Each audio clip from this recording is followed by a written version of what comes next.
Hello, everyone. Welcome back to the Mindful Podcast. And today we have gone on Luke Ayres. And I will tell you this now from the very beginning. I have been anticipating Luke coming on for a very, very long time. I am so happy with that. We've been able to now finally record this episode, and it is absolutely brilliant. It was one of them that we only stopped because we actually said we're going to have to stop at this time of the day, which was 2:30 in the afternoon. We could have went on and went on and went on all day long. Now, the topics that we cover today are Luke's journey with his own mental health, Stoic philosophy, Kate's Coffee Club, which is very, very interesting, and it's got a brilliant meaning behind it and what the lads do. It's heartwarming what they do, and it's fantastic. Mindset in general, like sort of habit formation, growth mindset, social media addiction, but then also the benefits of physical health and mental health. And we talk a lot about gut health, diet, and fasting in that one. Now, I really hope that people can take a lot of information away from this episode. I do think that it is absolutely brilliant, and this is one of them that you can always come back to, always listen to. It's not only just a story, it's full of incredible information, it's full of valuable information, tips and tricks, what to do, and it is absolutely brilliant. So I really do hope that you all enjoy this.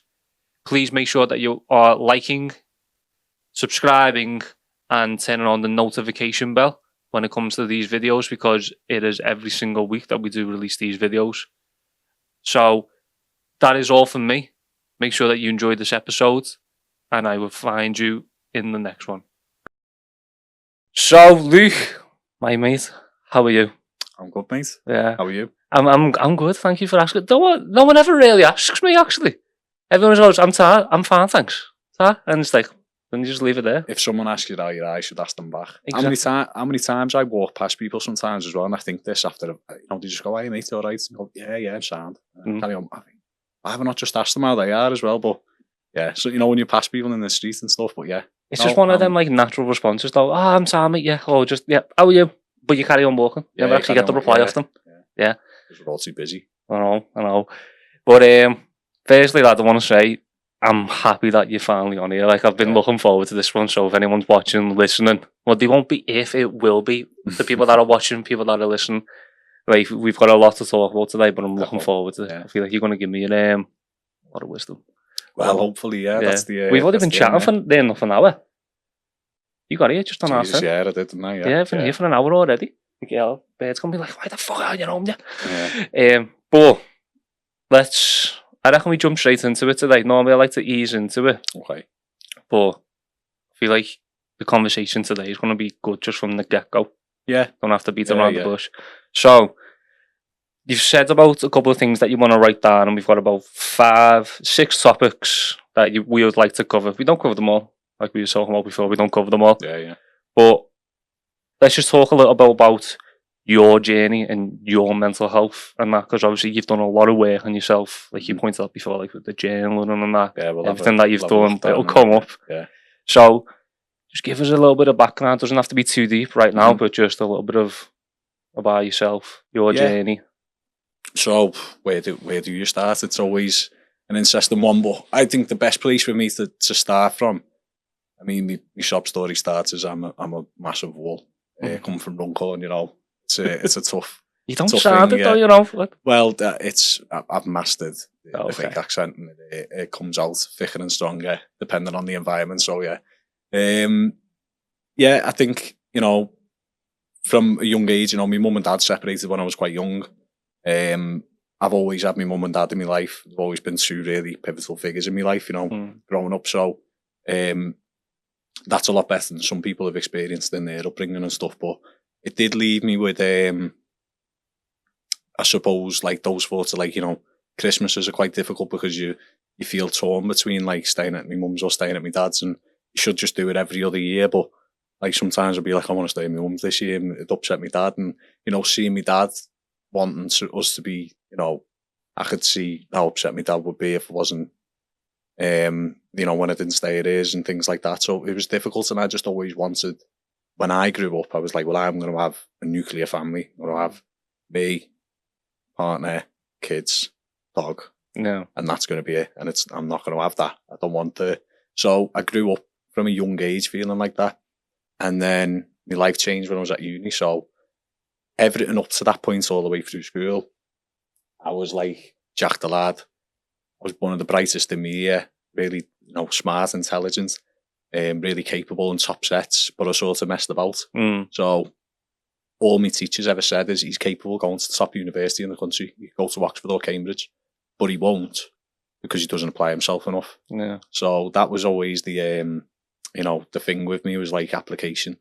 Had the ability, capable, just won't apply it.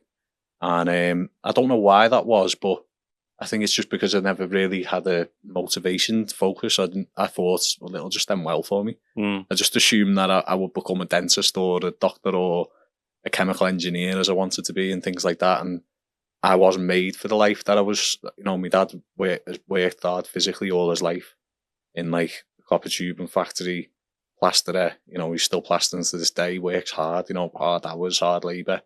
He's got hard hands. I've got soft hands. I thought that this is where I'm, this is my destiny and it'll just happen how it happens. And then you get caught out with that idea, over time. So I was at uni, studying to be a chemistry teacher. The reason I decided I wanted to be a chemistry teacher was over a 2-minute conversation with my dad. He said, "What do you want to do at uni?" And I reckon you'd be a good teacher, because he'd see me helping my little sister with homework. I just went, yeah, go ahead, son, to be a teacher then. That was how quickly I decided that that's what I wanted to do. I enjoyed science. I was probably better at English and things like that, but I was good at all subjects. I was targeted. It's like every single part of me younger years was like this. I was targeted an A-star in every single subject in GCSE. Jesus. Didn't get one A-star. Didn't get one.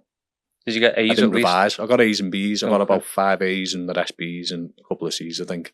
But I didn't get one A-star, and it was just pure. I didn't revise, so everything was just attention that I had, knowledge, attention, and stuff I just knew.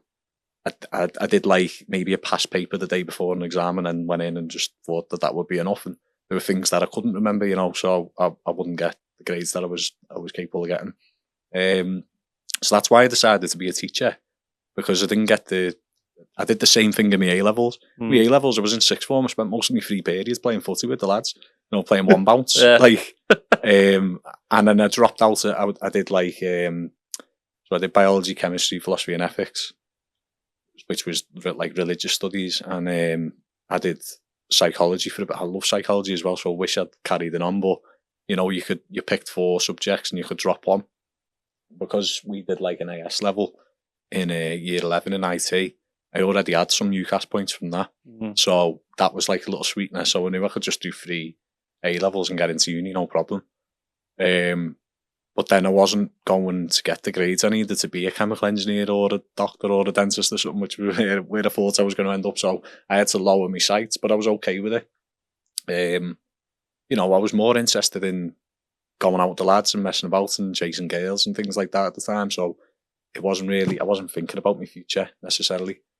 So when I got to uni, same patterns of behaviour, chasing girls, and then, met somebody and got her pregnant, basically. And she wasn't from the United Kingdom, she was from Dublin.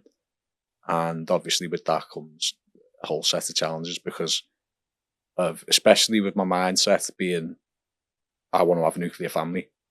So then the potential of that is massively tossed to like external factors that you can't necessarily control. No, it's either, okay, so she's going to have to live here full time for that to happen, or I'm going to have to move and start a new life in Ireland that I didn't want to, something I didn't want to do.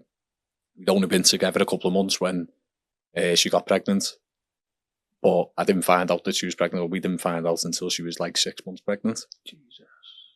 So that was in January 2017. And then from there, she moved back to Dublin in February 2017 to have Olivia. She had it in the April. The week Olivia was born, I had exams because I was in my first year. I was at the end of my first year. So I had an exam on the Monday, the Wednesday and the Friday. She was born the Saturday before the exams, which was a good thing because I was going into them exams with virtually due, but also in Dublin. Yeah. So I wanted, obviously, desperately to be there for the birth, but I wasn't able to be because of the exams. But I was sort of glad that she'd been born and everything. There was no complications, everything was fine. And then I could just focus on, right, I can relax in my mind, sit these exams. And I flew over on the Friday night. So I didn't see her for a week, until a week after she was born. And for then the next couple of years, you know, me and her mum were working on how we navigate through this over the course of the time. So I was flying back and two as much as I could around uni. She'd obviously dropped out and was just taking care of Olivia, with her family support, which is obviously what she's going to want. You know, she just moved to another country to study, to be a nurse. She didn't move to, you know, she didn't move to have a baby necessarily. It wasn't her intentions. So, of course, she wanted her own family to be around there. I wasn't in a position to support her properly financially or anything at the time because I was at uni. So yeah, that left me where I was at that time. Oh, crazy. I know, that's because, like we were saying before, the first conversation we had over the phone, that was one of the things that we brought up, wasn't it? That was like what really hit on with you and that. And it's been pivotal. I mean, I was how I was anyway, you know, the everything will be all right attitude. But then that was like, hang on, Luke, it might not be, you know, like you can't just leave everything to chance. And I was then starting to look really far in the future rather than just living in sort of in the moment blissfully, you know, without actual real focus or attention to what was going on and how it would impact other people. I mean, I think back to this day a lot, like the day I told my dad that obviously Olivia's mum was pregnant, I phoned him to tell him. He was driving. Yeah. Like, I told him over the phone, I didn't factor. You need to go home and say, Dad, like, I've messed up. This has happened, you know, and because obviously it's a big deal, and I didn't even give him the chance to tell him, you know, and give him the chance to give me a hug. So I was upset. I didn't even offer him that chance. So that was that was out of fear as well, a bit of like, but also a lot of naivety, you know, to not think Dad's just going to support you and look after you no matter what, and also that he could be, you know, he was driving, so like it's a lot to hear over the phone. How old was you at the time? I was 21. 21. This was to you. If I came to you at 21 and I said to you, the girl I'm with's pregnant, or the girl I was seeing was pregnant, what would your reaction be? I think your first reaction is dickhead.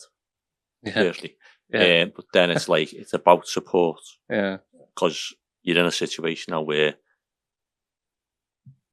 it's not as though you've crashed a car and like, oh, crashed the car. You're in a situation here where it's impact on the rest of your life for a very, very long time, innit? What's that like for a parent though, like to hear the news? Well, I've never heard it, have I? Cause, okay, so I'm 27 now. Yeah. So if I came to you and said, oh yeah, so me and Ash are having a baby, yeah, how would you feel? Even though I'm not far off 30, but I still as your only child. Mixed emotions. Part of you's happy that, oh yeah, that's because you're in a settled relationship where, as Luke said there, your relationship was only beginning, wasn't it? In a sense, it was only beginning. Obviously, the pregnancy wasn't planned, stuff like that. It's just one of, as 90% was get here by accident. So it is. It's these two of us in the room. Yeah, but like you said, it's mixed emotions because you think either going to be able to cope or to put too much strain on people nowadays. Because I think nowadays we're more happy to walk away, aren't we, than what we were years ago. I think it's easier to walk away from relationships and rather just not get involved in the kids' lives. Yeah. See, that's the thing. I don't have that. I could not. I couldn't live with myself. You know, I mentioned this to you a bit before about like we've all got a deathbed. Yeah. And I certainly don't want to lie on mine thinking about a child that I never cared for and didn't nurture and be involved in an upbringing and show her that she was loved. Like, that's everything to a kid. And I believe children need two parents. Yeah. And I believe each parent should play to their strengths, as in, you know, and work together to nullify the weaknesses in each other. Do you feel like the parents have to be together though, like still in a relationship? No. And no? I mean, I did for Yeah. a long time. I believe it is the ideal. You know, if you could have an ideal situation, I think nuclear family, isn't it? What you a were saying nuclear before, family, the yeah, nuclear I think family, is I think, and traditionally, it is the better way. However, I do know that there are some circumstances where parents would be beating each other black and blue, Yeah. and I know this from speaking to people, you know, who've been through it and said, "I wish my parents weren't together." Yeah. Like, so, because I wouldn't have had to see the things I did see. So it's very much dependent on who the parents are. But I think if you can work together to give a child a life, financially, the stability is going to be a lot better, because two people living together are going to be more financially stable than one on their own, as is the case anyway. But I believe most important is love. Yeah. It's the most important thing. Are you there to give a child love and support? love and time. Time, I think. yeah. Well, this is where I'm at today. Yeah. In that, you know, my time with Olivia is regular, but it's limited, and it's limited circumstantially and situationally. And you know, I'm working towards, you know, and part of me long-term plans and things. Olivia's at the forefront of all of them, you know. So I'm still getting there with the amount of time I can spend with my daughter, but what I do with that time is what's important. That's it. It's not the time where you go, I mightn't see her for 2 months. Yeah, or I'm only going to see her for you're 6 with hours. Yeah, because what do we do in that time? You see a lot of parents who like have access to the kids, and the kids are there and they're on the phone.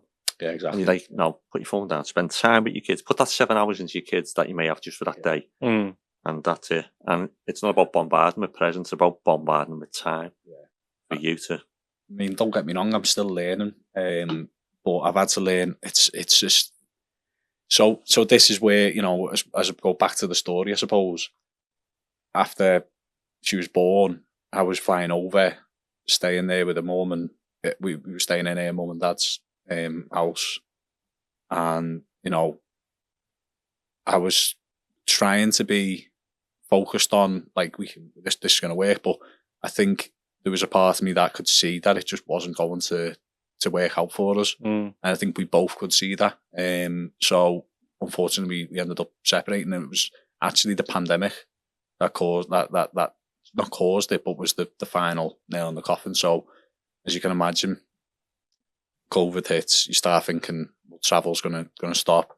And I was reliant on planes to get over to Dublin, and travel restrictions not being there.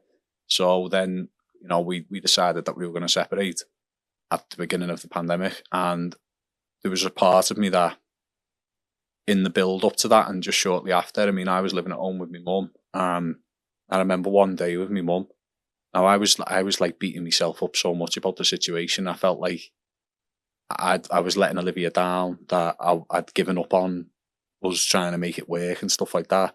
So I felt a lot of guilt, and I internalized all that guilt, and I'm such a deep thinker anyway. But I mean, suppose that during uni and stuff like that, I'd had the odd joints and stuff over the years and stuff, but when I went to uni, I got a little bit worse with it, and then as sort of medicinally to deal with the stress, I was using it a lot more. And I don't want to demonise weed, because I know that there are some people who can have it and they're fine. There are actually some people I know have it and seem to be better if they've had a drink than if they haven't. So I don't want to demonise it, but for me it was not the right thing at all, because I'm such a deep thinker. But at the time, because I was using it regularly, it became so consistent. It was like I needed it to get, and I was just having it after work at the end of the evening and stuff like that. I suppose dealing with the guilt and the situation as it was, I couldn't. I just couldn't switch off from it. I couldn't switch off from thinking that I wasn't doing the right thing, and I was having a really hard time accepting it. I suppose what happens then is some of your more shadow personality traits come out. So people start to see that you're battling with a bit of a demon. And mine and my mum's relationship, I was so snappy with her over nothing. She'd ask me, I think, just to like wash a dish, and I was like, oh, like, because I felt like the small things she was getting on my back over, and it was like a bit of it. I think internally, I'm thinking like, do you not see I've got enough on. Yeah. We're only over a dish. Like I couldn't cope with anything. And I remember once my mum, it was after we'd split up and I was still struggling with like in my mind and stuff, with what had happened. And my mum it was a bit like, don't know if you ever seen Good Will Hunting. Yeah. Amazing film. And there's like a moment in it where don't want to ruin it for anyone who hasn't seen it, but you need to watch it. Matt Damon, Robin Williams, what an actor. But like there's a scene where he's explaining to him, he suffered abuse through his upbringing and like horrific physical abuse, mental abuse, emotional abuse. And Robin Williams says to Matt Damon's character, like, it's not your fault. Yeah, it's a powerful scene, that. Powerful. Like, and I this happened in my life with my mum. I'd been snappy with my mum and I went to apologise to her. She went, Luke, I can see that you're suffering. I can see it. I can see. And it's not your fault, It's not your fault that this has happened. Because I was taking it all on. I was like, well, it is my fault because I got her pregnant and I created this situation and therefore, now I'm letting Olivia suffer. It's my fault. Olivia wasn't suffering. No, but I was taking blame for things that weren't even real. You think the weed compounded it? Yeah, I don't think it helped at all. Yeah. Ultimately, it helped me to switch off. Actually, in the end, like I was saying about how it wasn't good for me because I was a deep thinker, but it became a tool for me to just like focus on just playing on a game or something like that, and having that time for my mind to just go and not think too much. It was helping me to suppress. Yeah. But suppression wasn't the medicine, you know what I mean? Suppression was the exact opposite of what I needed to do. It led to me burying my head further in the sand, and like my mum saying that to me, like, it's not your fault. I like slumped down the wall in her bedroom and was just like sobbing, and I let it all out, and she just give me a hug. My mum got upset, and yeah, like looking back to that day, I think it was a big turning point because I started to realise that I didn't have to keep it all, inside. I didn't have to. No. Yeah, that's one thing that you never realise at that stage, do you? You're still young, you're still naive, you're still trying to take on the world. Like you said, you were in uni, you were trying to figure out everything by yourself, and you may not have had the people around you for the majority of the time to tell you that it's not your fault or to give you that advice. I was really isolated, like through the second half of uni. So Olivia was like bang on halfway through. So the second half of it, I moved into this dingy little flat. I'm not going to name the landlord, but he needs to sort it out. It was they had like a weed grow in the bedroom that I was staying in, like a few years before. I found out from one of the lads at uni told me that they knew about it. It was like it had a flat roof, and the wallpaper was peeling off the wall. I peeled it off the wall, and there was a big damp patch right next to my bed. It was like the worst room you could possibly imagine. Just you could smell the damp all the way through the place. And that was where I was. I remember moving into there in the September of my third year and was like sobbing, crying, because I was like, I don't want to be here. I want to be with my daughter. I don't want to be doing this. I don't want to be a teacher anymore. Like, I didn't want to be at uni, but I had to do it because the idea was, well, your opportunities in life are going to be better if you finish your university degree. You've already paid about 30 grand in tuition and all the other maintenance loans and that I had to take out to get through it. Like, you're in 40 odd grand debt. You've got to make it worthwhile. I may as well have dropped out there and then because it's done nothing for me. I mean, I suppose I wouldn't be here where I am today if I didn't go through them times as well. So I can't say whether I'd be better or worse off if I just dropped out. But at the time, that's how I felt, and I was like living in this. It was a dark time, like that because I was on my own. I was smoking weed more as well during that time too. I mean, I forgot about that because I think there's parts of the time where you just black it out. Like, so, like thinking back to living in that apartment, that was like that felt like that. That's your mind protecting it, isn't it? It is, yeah, because you don't want to go back. Do you think that when you were going through like smoking weed and where you're biting your mum's head off, stuff like that, you think part of that was to do with the fact of like, you're now a dad, you're now a father, but you're not fulfilling the role that's expected, that we all think this is what I'm going to be when I'm a dad. Yeah. Like you said, COVID kicked in all of a sudden. you were basically in a prison, weren't you? Because you weren't allowed to Yeah, move. I couldn't. Well, yeah. So there's partly that, partly like I couldn't travel, and then there's partly that I didn't travel. So there's two sides to that as well. But yeah, 100%. I mean, like why I was starting to get a little bit upset thinking back to that story then, but it was more that it's not like I'm upset for myself now, because it's not like that anymore, you know. I understand the way of the world now. I understand how things are a lot more, but at that, I feel sorry for that 21-year-old lad. Because there's another 21-year-old lad probably out there right now. Yeah, and well, perhaps my situation was quite unique, but I'm sure there are, and I hope there are people out there who've had a similar story listening to this now, because it's so powerful when something speaks to you. Yeah. You know, when you hear someone speak and you think they're speaking for me.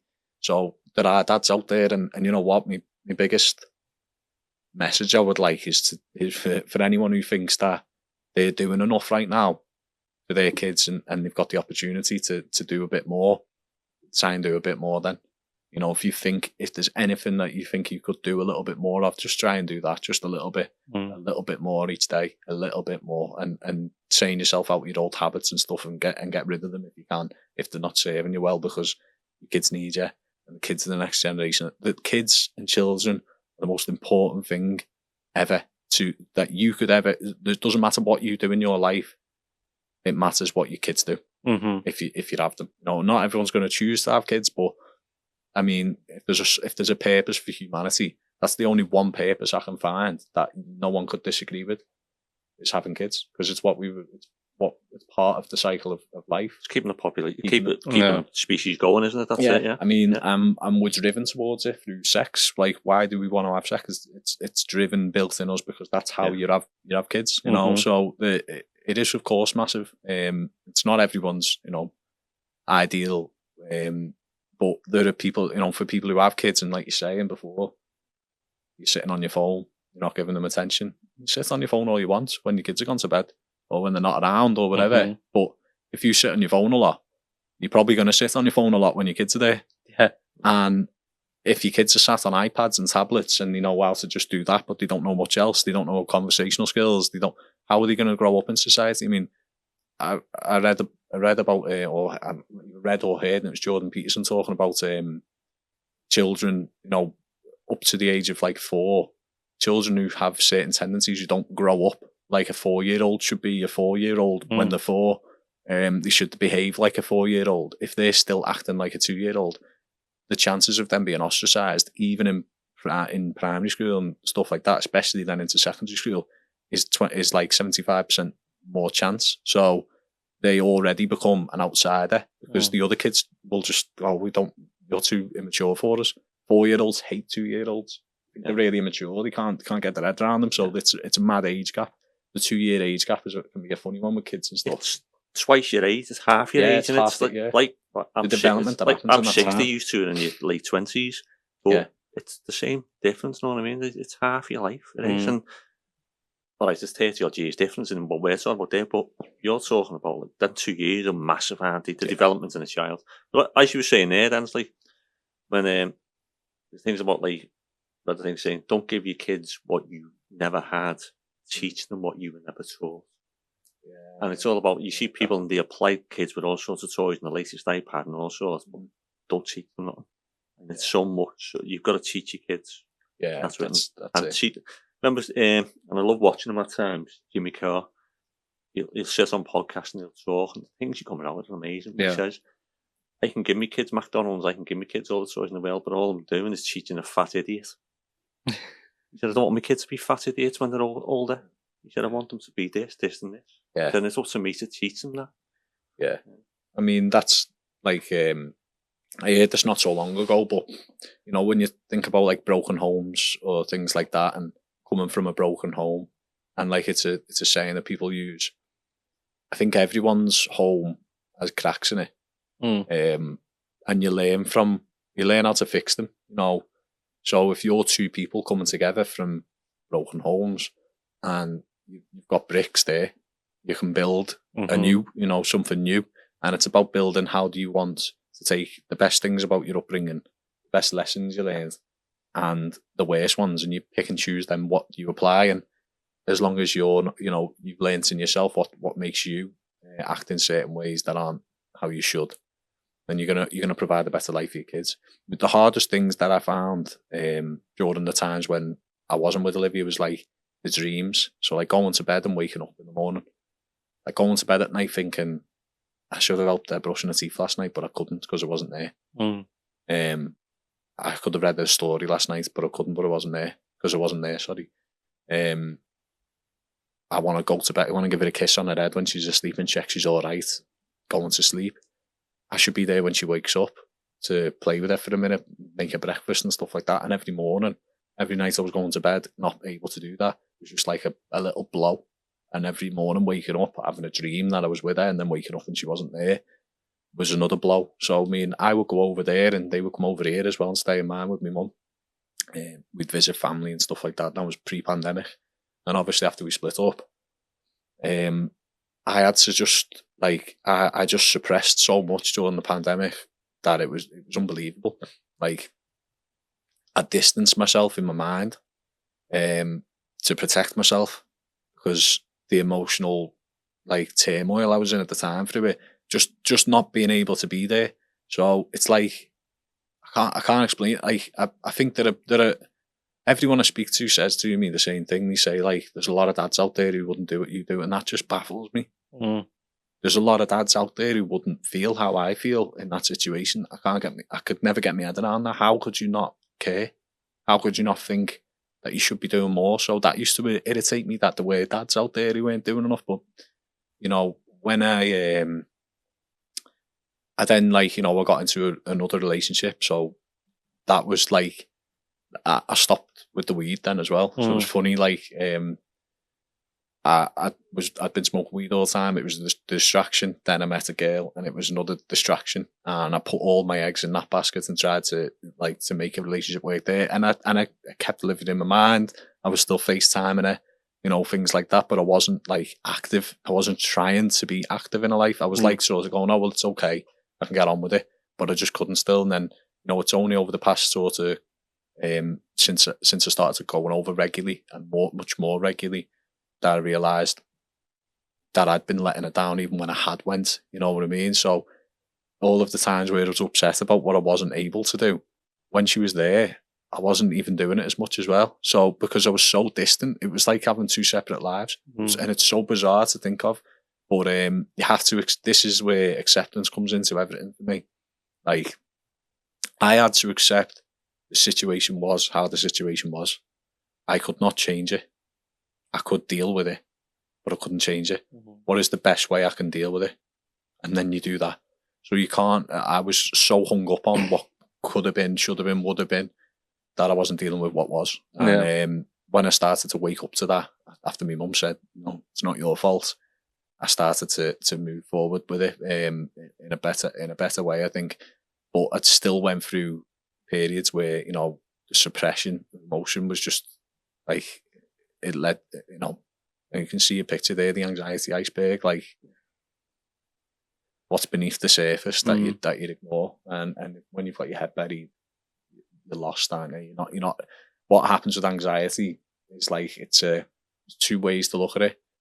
It's hyper fixation on one particular thing, and then ignorance of the big picture, everything around you. So imagine you've spotted a problem down a hole, and you put your head down that hole and you keep looking at that little problem. Next thing, the world's going on around you. Things are changing. There's other things that you're ignoring. Your bedroom needs tidying. You don't like your job. You all these other things that are going on around you that you're not really interested in. So you lose interest in your messy bedroom. You lose interest in your failing friendships and relationships, and your poor relationship with your family, and your ignorance to things. You lose interest in the fact that you hate your job and that you don't want to be doing it anymore. You can tell that I'm talking about myself here, can't it, as well? So then when you go, oh yeah, hang on, there's more to the world, and you lift your head up and look around, you go, shit, it's fucked. Yeah. My life is fucking not great right now, and I need to make some changes. That's what happens. So I started looking at my bed, my room is, what the fuck's going on here? There was a period of time. Couldn't you see that? Could you see your room now? You blurred to it. I was blurred to it because I was in. I when I googled the symptoms of depression, there's like 10. I think I had 8. You know what I mean? So I was like, okay, right. So I'm clinically depressed. Like I'm moderately to severely depressed. So I was like, all right, okay, that makes sense then. And it was I looked at that afterwards, but it's a funny story of like. It's a funny story, but I was in my dressing gown, probably hadn't had a shower for a couple of days. What had happened? I'd been over to Dublin for like 3 weeks, and it was not long after Olivia was born. What was it? No, it was after my graduation. So after I graduated, weird day. Like I never really felt proud or pleased or anything because of all the things I was going through at the time, I suppose. And I went over to Dublin for like 3.5 weeks and come back. I didn't have a job. I'd finished uni. I didn't know what to do with myself. I wasn't where I wanted to be. I just spent 3 weeks with my daughter, which was a great time. You know, we had a lovely time with her. I remember it. It was like summer, you know, because it was obviously just after I graduated. But then I was left with the realisation of, well, you've not got a pot to piss in. You haven't got a place of your own. Your life and your family, your daughter, because that is in a different country, and you don't have any money right now, and you don't know how you're going to next get over. Your student loans are packed in. You need a job. But then if you get a job, you're going to be that's going to limit your time that you're going to be able to spend with your daughter. But without one, you can't get over there in the first place. So I was like, I knew I needed to do something, but I didn't know what to do. It was like limbo, and I know exactly when it was actually as well, because I was teaching for a little bit in my old school for like 6 weeks. They asked me to come, I did my last placement there, and they asked me to come back to take over a teacher. And the school was in dire straits, to be honest. It was like going down, that really downhill. It's been academised now. So it was in a really bad place. So like needs major improvement. So they didn't mind taking on a young, depressed teacher who's got a really shit set of circumstances at the minute. So they were like, yeah, go ahead, you'll do. You're better than the other shit we've got at the minute. So I did that for like 6 weeks, got that wage, and then that was it. So I was like, right, where am I up to now in life?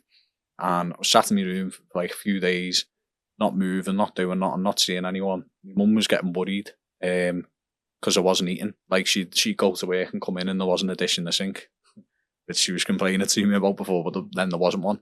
So it's like, he's not eating then. So she'd come up and she said, do you want something to eat, Luke? And I was like, no, I'm all right, Mum. But I wasn't argumentative anymore. Yeah. I was just nothing. You were just vacant. Existent. Yeah, existing and at that yeah, moment. you were just there. There was nothing to you. Yeah. Everything was just yeah. I mean, what it was with me as well is like, I've never been into drugs or never had like a drink problem or a gambling problem or anything like that, which, you know, I know a lot of people struggle with those things, especially when they've had dark times, because it pushes you towards those things. But there was always something pulling me in the opposite direction, and that was my commitment to like Olivia still. Don't be that person, Luke. Don't be like, you know what I mean? And internally, I didn't want to let Olivia down. So despite I wasn't actively doing things, I wasn't actively doing things I shouldn't be doing. Do you know what I mean? So there was at least that caveat to it. But yeah, my mum was really worried to the point she walked round to my dad's. And for my mum to go to my dad and say that she's worried is like a massive thing. So she walked around and was upset. So my dad's gone, right, come on, jump in the van. He's drove my mum back. And then I heard a knock on the door. So like obviously knew my mum went in. Came down the stairs in my dressing gown, my hair like up here and that. Stinking of bow. And Dad, I remember stinking because I gave my dad a hug and thought I stink here. And, you know, when you know you're stinking, like you don't want to. And you're thinking, oh, but they can't smell me though. Yeah, I'm within the 1 meter danger zone here. Like they're gonna pick up on something in a sec. And my dad, I opened the door. My dad was there. My mum's like just behind him, sort of not hiding behind him, but a bit like I've went and got your dad sort of thing. So I was like looking at my mum, going, "Great, nice one. You're making me face up to things here. You're really going to make me face up to things today on a Thursday afternoon. I don't want to be doing this." But yeah, my dad just looked at me once and went, "Are you depressed, son?" And I went, "No, I'm all right. I'm all right." He went, "Luke, are you depressed?" Just burst into tears. Yeah, I am. He's like, right, it's all right, it's sound. He went, it's all right, but I've all been there. And that hit me because I was like, what, you've been there? And I remember, wow, what the hell? It's mad what comes up on a podcast, isn't it? Because when you start talking about it, I was just thinking about it. I remember thinking at the time, well, you've been there as well. And I never realised that my dad had been there, you know. But of course he had. I'm the exact same with him. When I told my dad about it, he said, I've been there. I've gone through this before. Yeah. And I was like, what? You're a human? What? It's only when you put a name to it, isn't it? Yeah. I think it's also the fact of, like, when we're younger, your parents are superheroes. Yeah. They're great. And when, as you get older, you become an adult yourself. Yeah.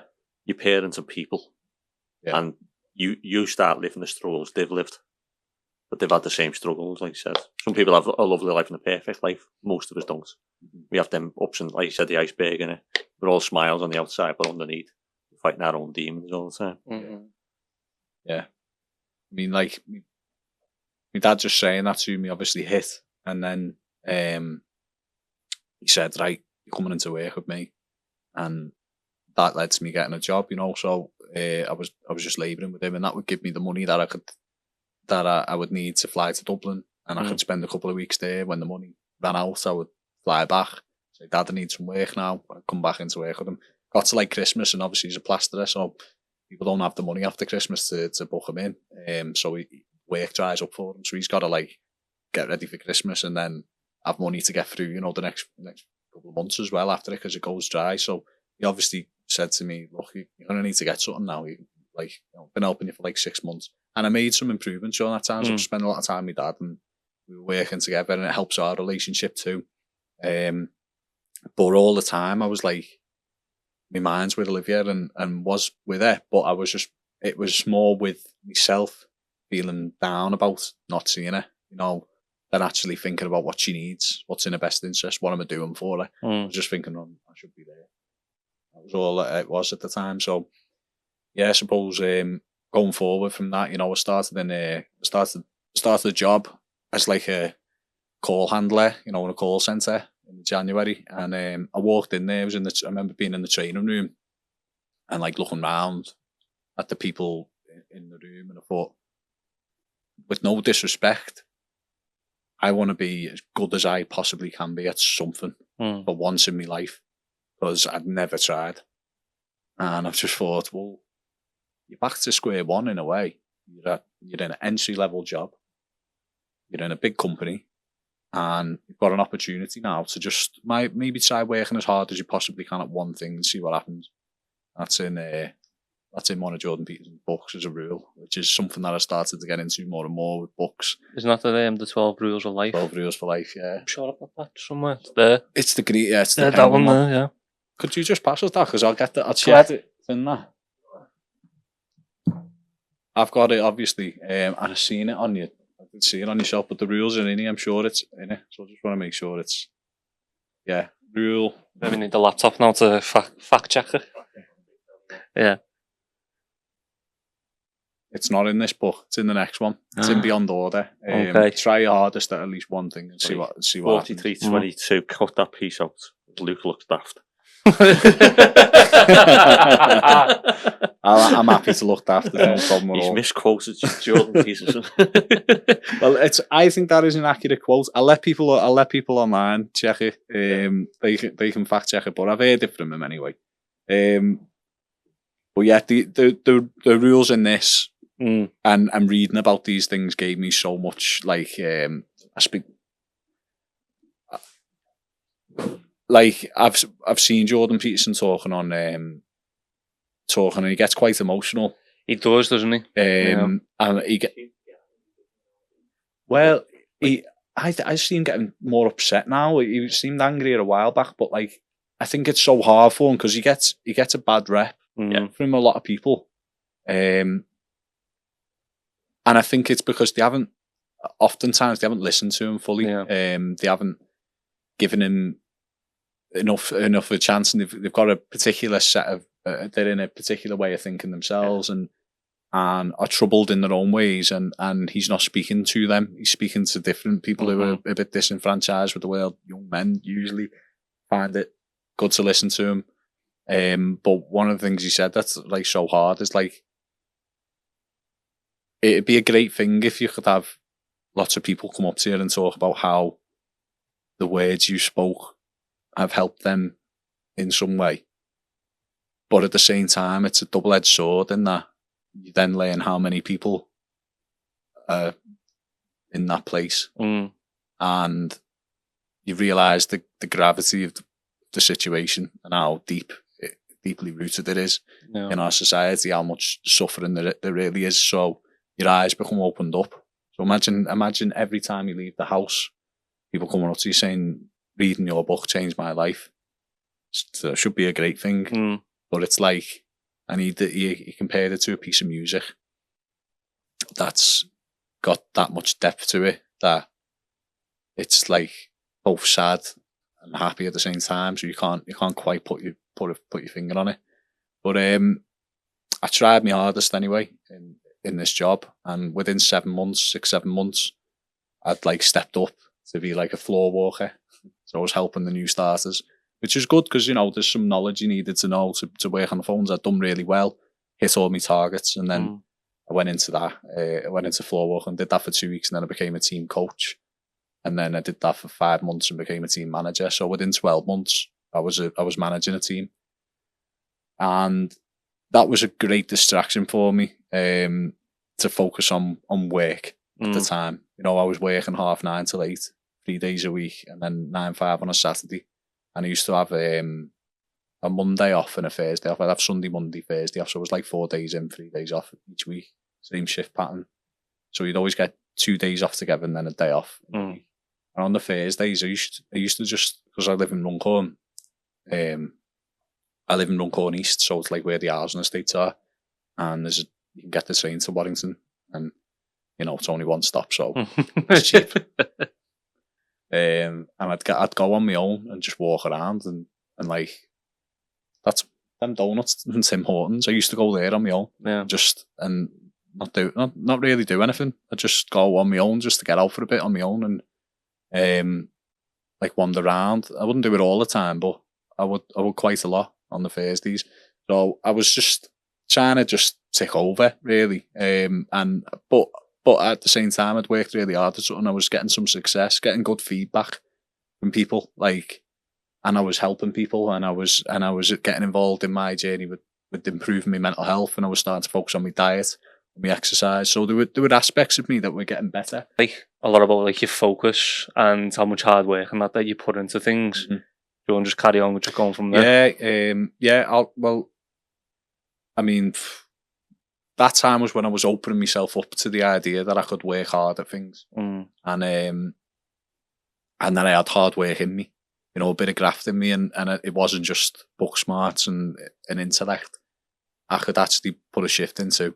So I was using both of those things then, and it you know, went up, and I went up quickly in the workplace, and then an opportunity came up for me to move on to a different operation, and it was like an $8,000 or 7-8 grand pay increase, which was massive for me at the time. When you're on about, I was on about 21 grand as a manager, so it was an opportunity to move across and earn more money, and I got the job. I'd got knocked back for a different one in the same company, but then the month after, I used my learnings from the lack of preparation I put into that first, because I went into that interview just going, I'm just going to be myself and it's all going to go all right. And then they asked me some specific questions. I was like, and I froze up a bit, so I didn't do very well. And it was an video interview as well. Both of them were video interviews because it was in the middle of the pandemic as well. Okay. So being a team manager in a contact center at the time, right, in the pandemic was crazy. So I had a team. I just became a team manager, which is very much like a teacher. So there's not much difference. No, use some of the skills that I learned from teaching. I was very much about learning and development and trying to help people to learn as much as they could so they could do the job to the best of their ability. And then there's obviously the management side of it is well, you're sick again. You know, if you get one more sick, you're going to have a meeting and that stuff that nobody likes to do in middle management. So But then when you've got a team who get told, yeah, you're all going to have to go and work from home now, and then they bring in more people and you've got to train them in the office, and like you're in the office the whole time of the pandemic, walking around with a mask on 2 meters apart and everything. And it was like I was in every day in the pandemic. My shifts changed, so I wasn't doing those shifts I was talking about earlier anymore. So I was doing like 10-6s, and then I had a team coach, and because I was very much like trying to own everything, take on all the responsibility I could. I wasn't delegating properly. I didn't know how to delegate properly. Everyone, all the other managers' heads were up their asses because of everything that was going on. So no one's got any time for you. So you're like, you're really just winging it the whole way through.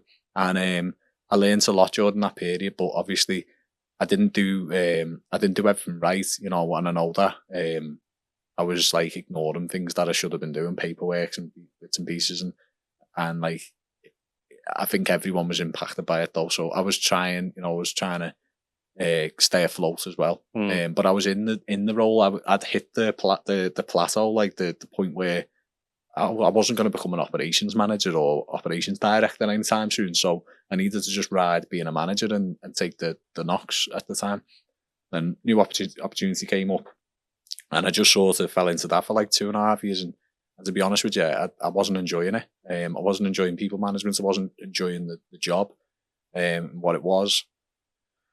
So instead of focusing on that, I still needed to develop in some way. So I was focusing on my personal development a lot, and got myself, found myself reading lots of different books, different people, getting myself into different ways of thinking and ideology and philosophy. And the biggest, the philosophy that I live by today, I try to integrate into my life as a way of thinking, not just as that's what philosophy is. It's a way of thinking.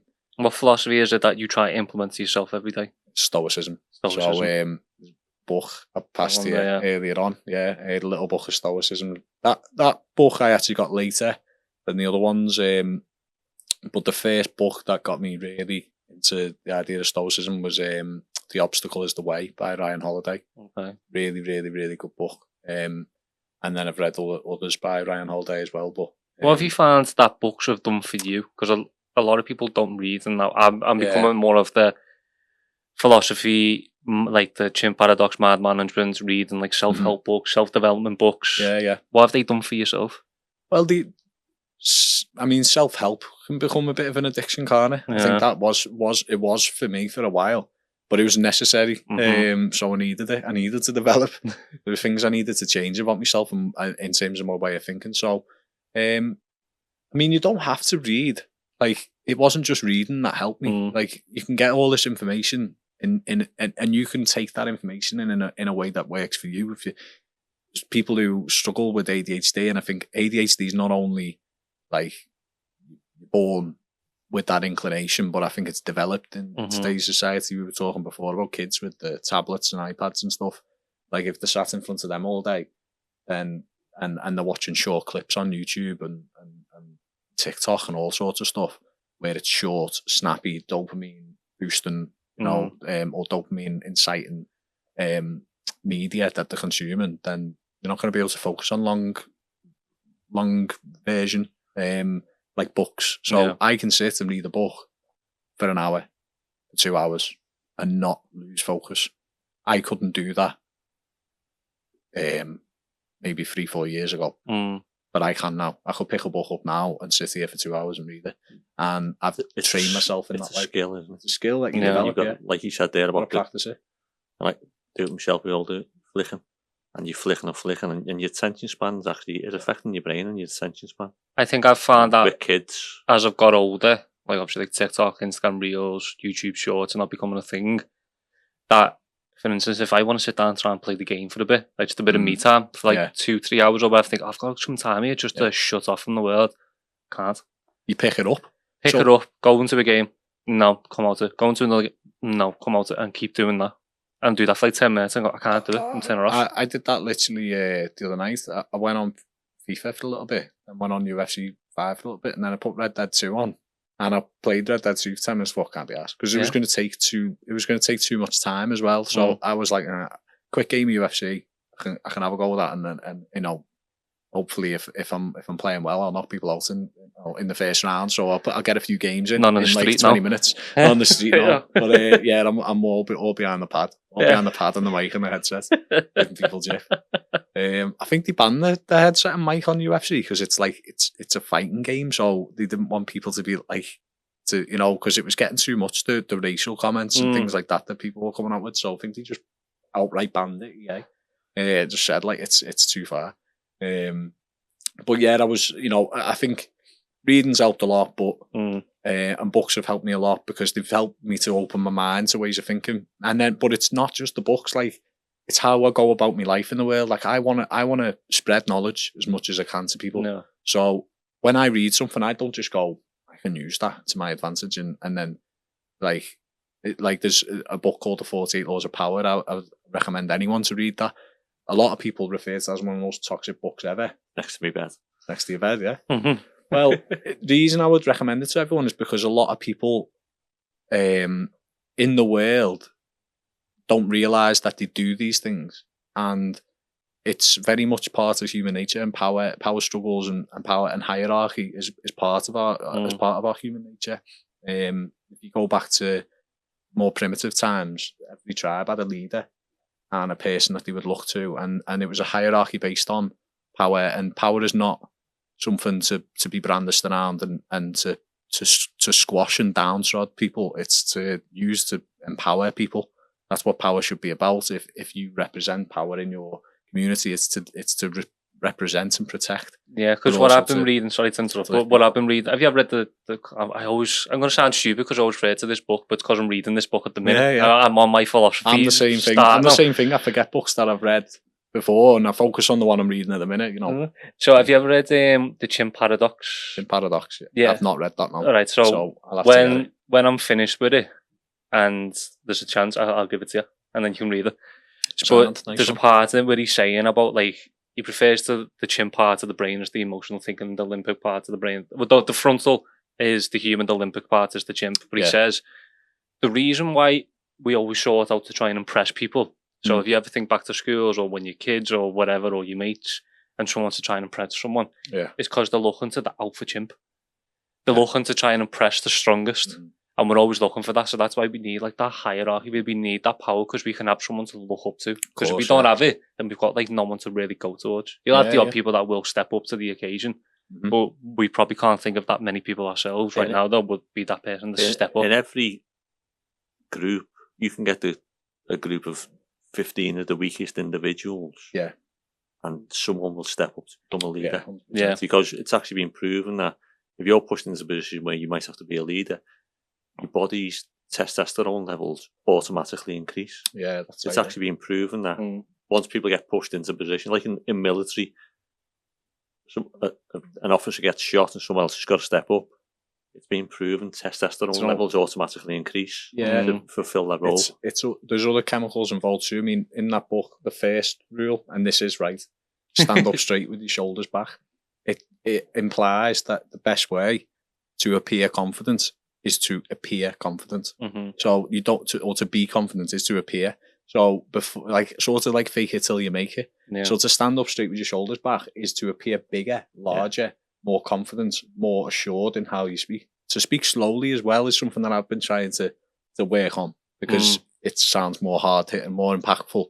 It's hard for us because like the type of nature that we've got, like our type of vocabulary, the way that our language is, but we're very, because I noticed that when I was talking about chimp, I noticed how fast I spoke after I stopped speaking. You're trying to get all the information in a short amount of time as you possibly can. Yeah. Because you don't want to take too much time to get the information across. Yeah, because there's times where, like if you'll watch a film, a series or whatever, and someone will come in and they would just speak very mellow, not fast. They would just say what they need to say, and you go, fucking hell, he's scary. Yeah. He's an intimidating guy. Yeah. Like the film that we were talking about the other day, No Country for Old Men. Have you ever seen it? I've seen that, yeah. Yeah, but he goes, what's the time? And he says, whatever time. He goes, that's not a time. Yeah, what time is it? And you're just like, kill him. When he says about in the gas station and that, he's got the coin, he goes, that's your lucky penny. Like, don't just mix it in with the others. Yeah, just very slow, mellow. Really good actor. Just say what it is. Javier Bardem. Yeah. He's in Pirates of the Caribbean. Yeah. The most recent one. Good actor. But he does during that scene, he does nothing threatening, does he? It's just his tone, his body language. Just everything about that's him what Luke was implies that saying then, he wasn't it? could kill you at any moment. Yeah. Like and he feels confidence in that. It's that assuredness that, and he appears he knows what's going on. And even though he clearly is deranged, but he's not. It's controlled. It's not. It doesn't look like the Joker. Like everything's elevated and scary and maniacal. It's like it's maniacal in a different sense. Like, yeah, I'd have no qualms about choking you out in your sleep. Like I've got no issue doing that. That's scary. You know, I've seen. Have you ever seen UFC? Mirko Krokop and Wanderlei Silva. Yeah, Wanderlei Silva's like scary looking man, and he's like, they call him the Axe Murderer. Like that was his nickname, Wanderlei, the Axe Murderer Silva. He's not an axe murderer, I don't think. Was this the two fellas that had the stare off? So they're standing in the middle of they're about to fight, and Wanderlei's like bouncing side to side, staring at him in his eyes. Like looks crazy. He's got like this crazy look at him, and Mirko Krokop is just stood there like this. And it does not, his eyes do not leave him at all. And it's like, he's in the, I think, anti-terror squad in Croatia or something. It was, I saw that on Joe Rogan's one where they were talking that's about where the clip. First saw it, Yeah, and he was saying, like, this fella, like, he's acting like he is a killer, but the other guy is a killer. He's actually killed people. Yeah, and he was just the one who was dead calm, dead composed, and you're just one of them. You are like, no. well some of the things in the 48 Laws of Power sort of explain that in people, like, be more fearful of that man who doesn't appear, you know, who's calm. Yeah, than I always the one remember who's saying in school, always be aware of the kid who's quiet. Oh yeah, the quiet ones are the quiet ones are the worst. Most dangerous. See, ex-military people say that you walk into a room, always be wary of the quiet man. Because he's the most dangerous. But he doesn't feel the need to project. Yeah, he's confident in his own skin. Confident in himself, obviously, Wanderlei Silva, he's a well-equipped man for hurting people, but he's his demonstration of it was served the purpose of intimidation. It was to try and make the other man not perform at his best. Yeah.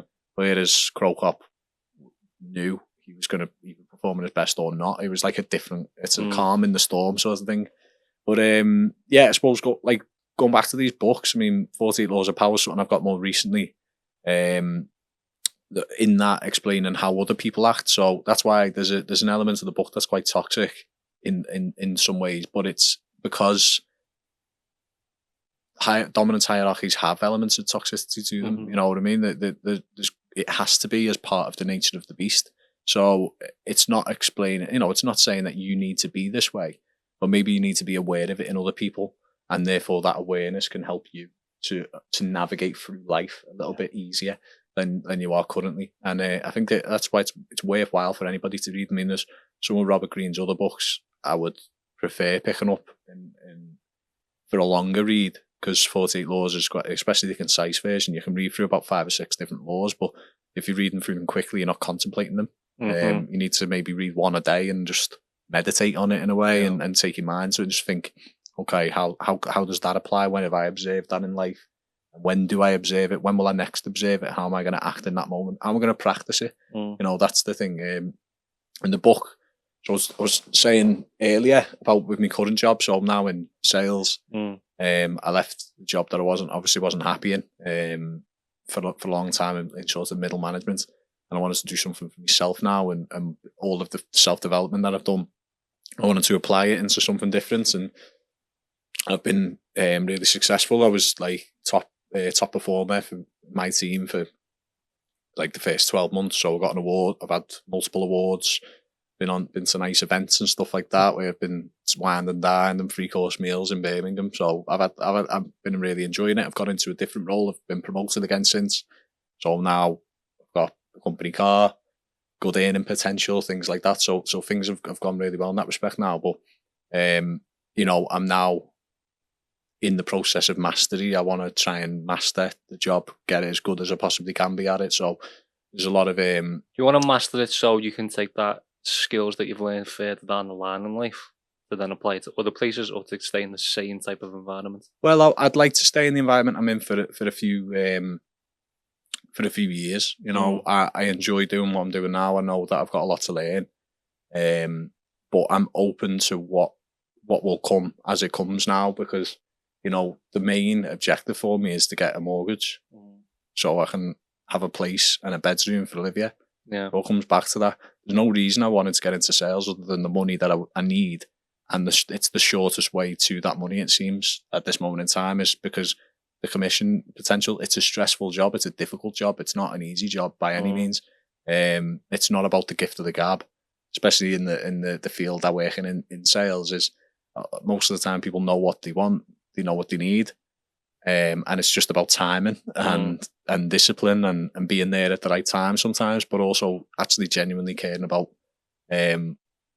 what was going to benefit that business or that company, you know. So that's what I try and center my sales philosophy on.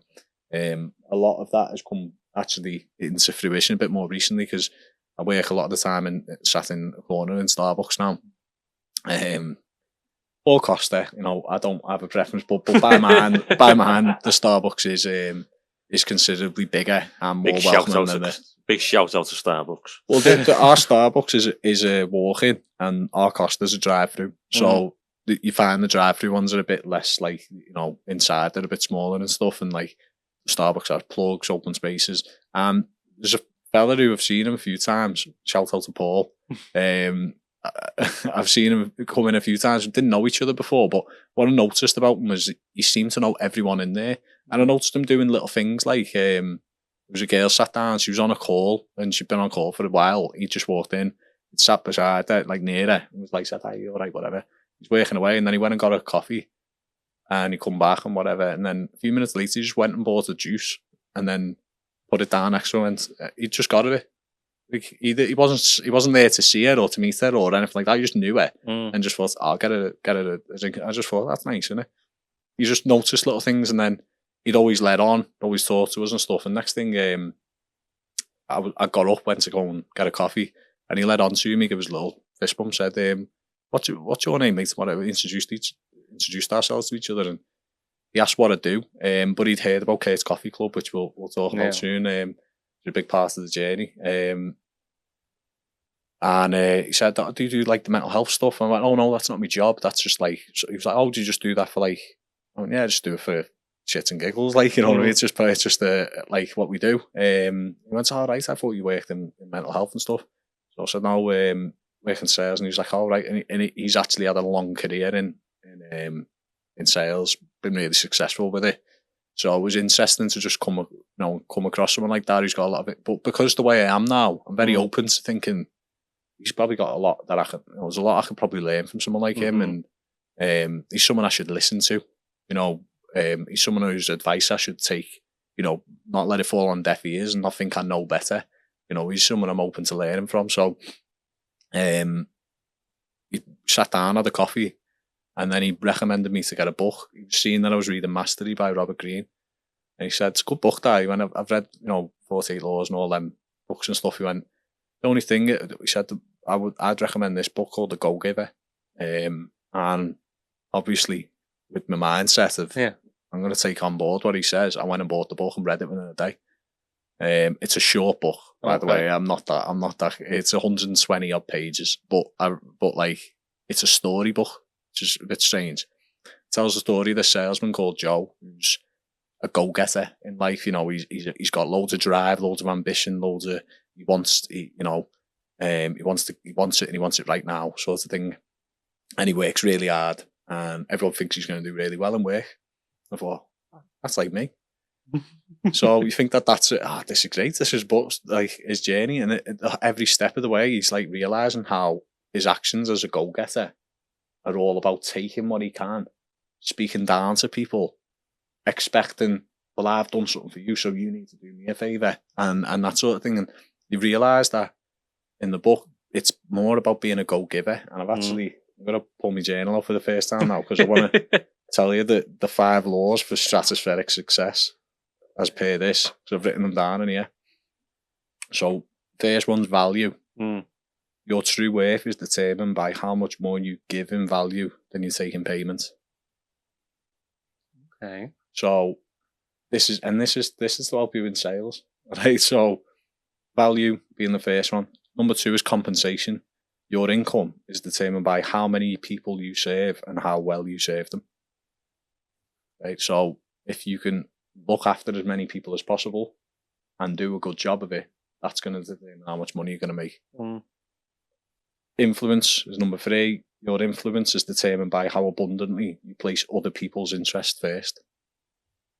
And then I started to think about, well, what do his actions show to me? Paul, when I seen him, he's putting other people's interests first. He's looked at, sat there thinking, he's been on a call for ages here. I'll get a little drink of juice. And it's not to think, well, I'm scratching your back, so one day you'll scratch mine. It's knowing that will happen one way or another. If you act in a way that is given outwardly to the world, that is trying to serve other people, serve humanity, trying to help people, then people will try and help you, and you will get your comeuppance in life. It will come back to you in a good way. It's just knowing that and being comfortable with it, being comfortable with giving. Number 4 is authenticity.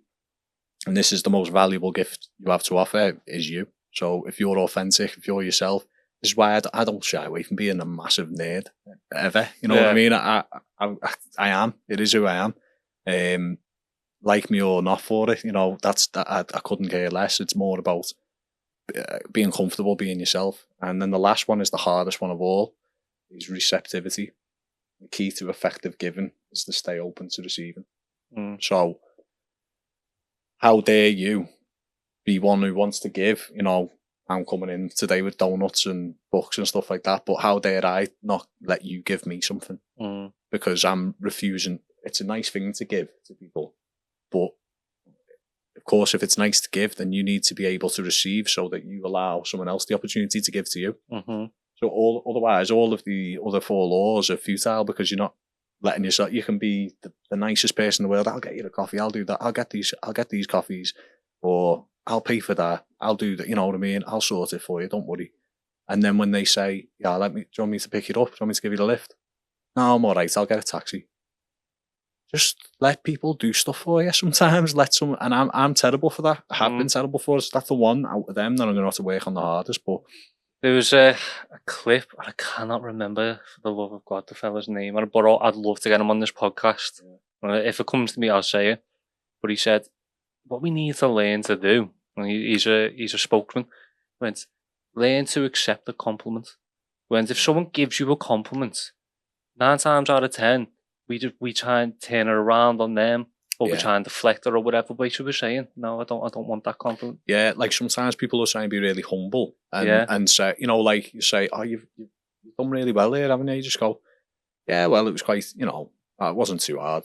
Yeah. So you're just downplaying the fact that you worked it. Just go, no, say no. You know what?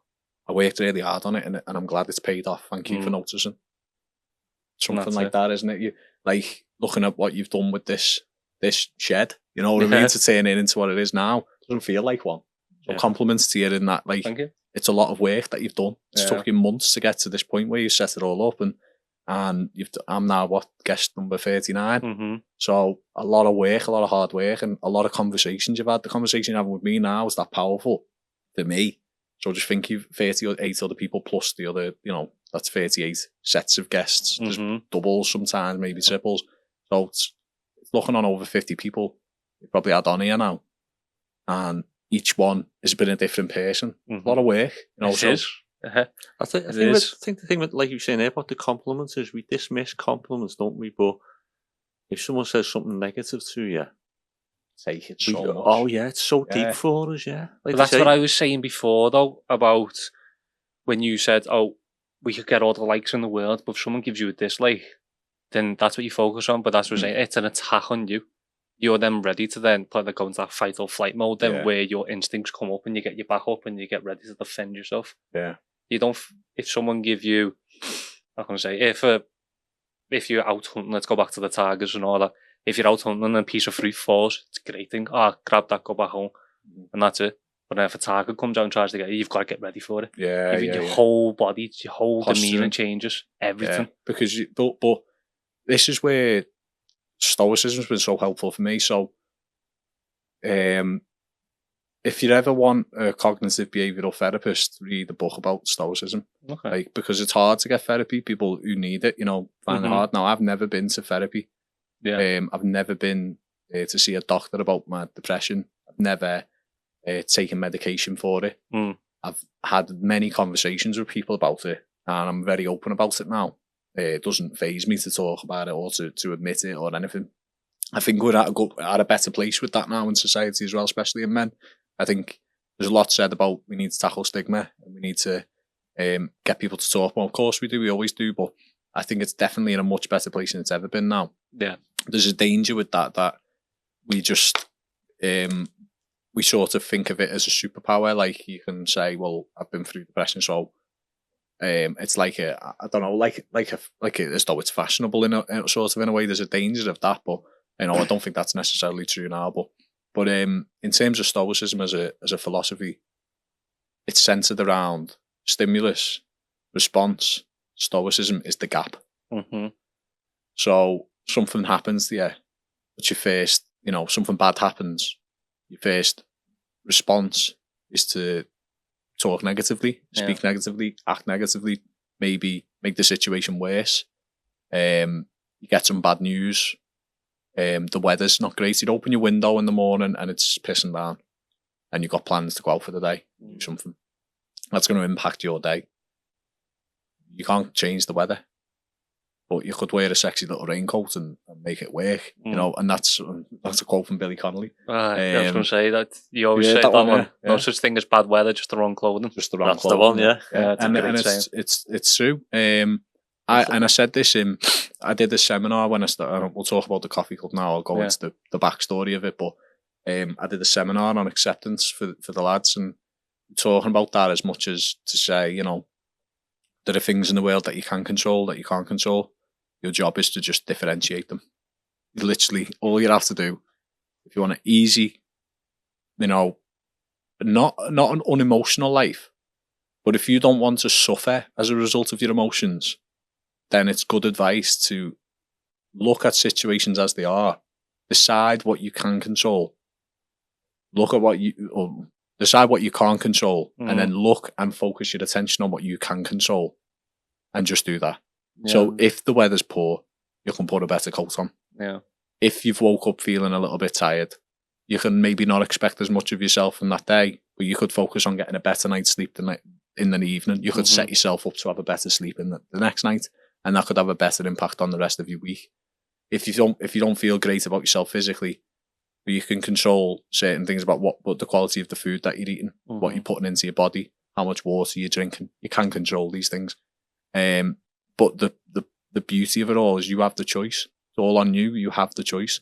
And also, when someone says something negative to you, this is the power of control that you don't realise that you've got. But when you realise it, it's great. Is you actually have control over how you feel. People think that you don't, and it's because most of the times we don't actually actively think, and we don't look at that gap between the stimulus and the response. When someone says something negative to you, if you have that gap and you're able to identify the gap between stimulus, someone saying something bad, and response, you feeling poor about it, then you can say, I don't have to let that make me feel bad. Someone disrespects you, someone treats you in a bad way, someone does something that you don't like, you don't have to let it affect you. You have a choice. And a lot of people don't realise that, and they're not open to the idea that you can choose, but they're very open to just reacting mindlessly. And that's because there's work that's got to get put into that. Exactly. Yeah. And it's not like riding a bike. You don't forget how to ride a bike. It's like training a muscle. You might think your brain is a muscle. You've got to train it, and you've got to then. The work never stops. It's not a start and end. Like, I'm reading a book called Mastery.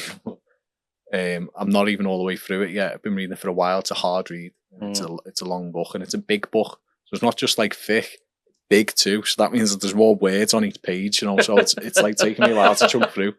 I've been reading it for about 6 months, I think now. And but in the book, one of the biggest lessons I took away from it is that you'll never actually master anything.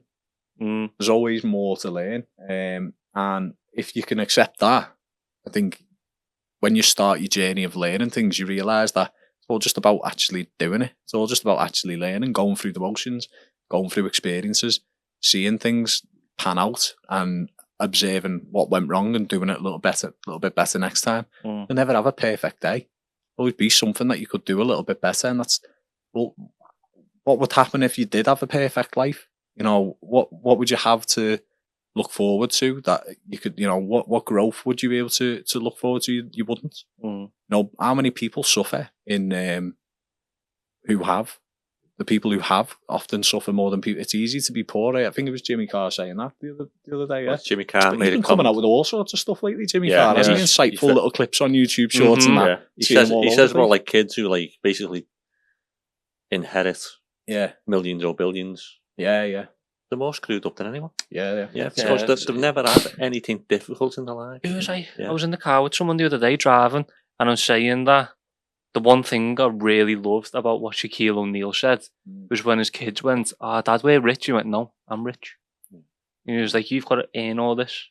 When you can have money, but you've got to know how to make money, you've got to know how to work, and you've got to know how to do all this stuff. You don't just get given this stuff. I earned all this. Yeah. Like, this is all my money. None of this is actually yours. An old famous, I don't know what it was, named, but famous actor, somebody, publicly said they will not be leaving any of their money to their kids. There was uproar about that as well, wasn't there? Yeah, like a lot of people. Like, you need to get on with your life. Yeah. Don't be I'm not making your life easy, get on it.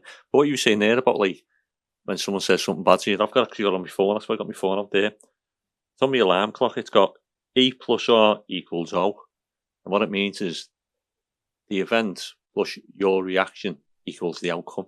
So no matter what's said to you or what's done to you, how you react to it determines the outcome of it. And it's how you yourself go. Yeah, because it's either do I meet fire with fire, so you could be at home or whatever, and you go home and your missus goes, look, you've left fucking dishes in the sink.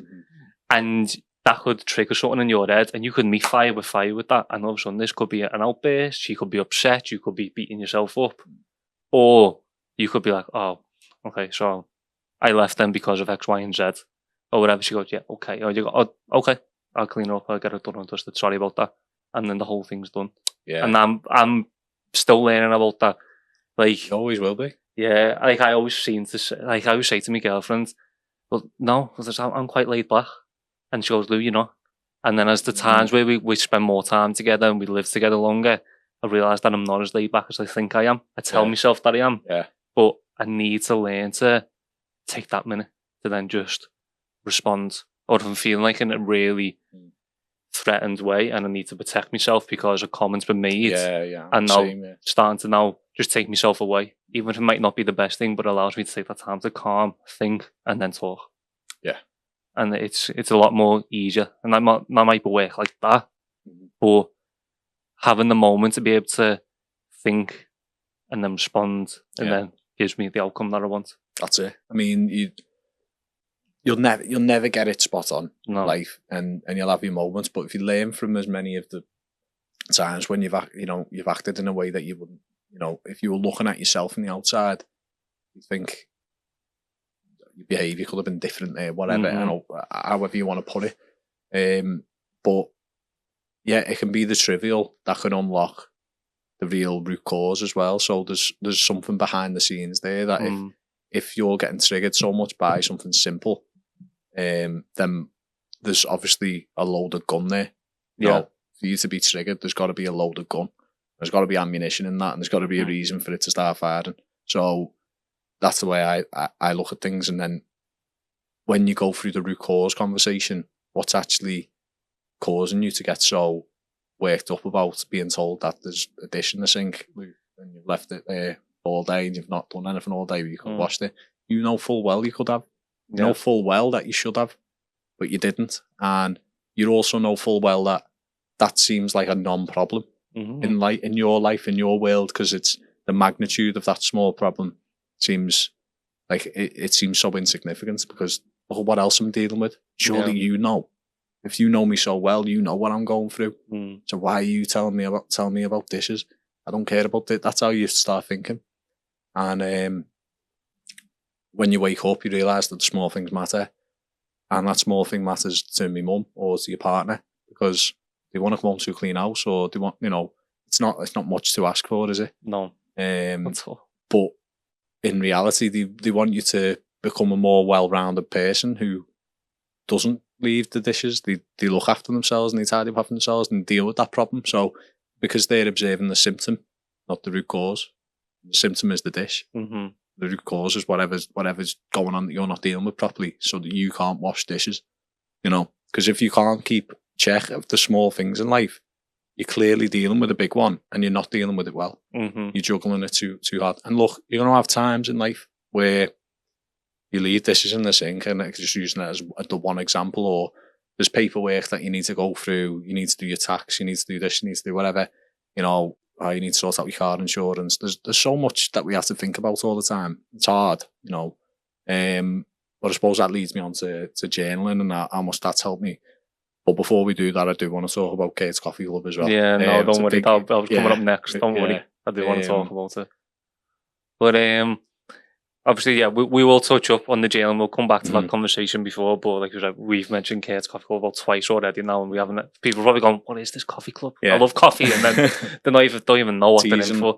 So, what is Kate's Coffee Club? Just to start us off. So, Kate's Coffee Club is a group.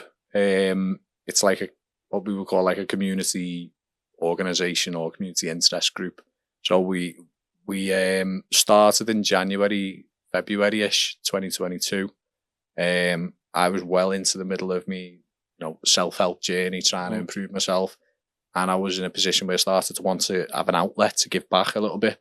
And it's Kate's Coffee Club is in memory of Curtis Anamu, who died in, I believe, 2018.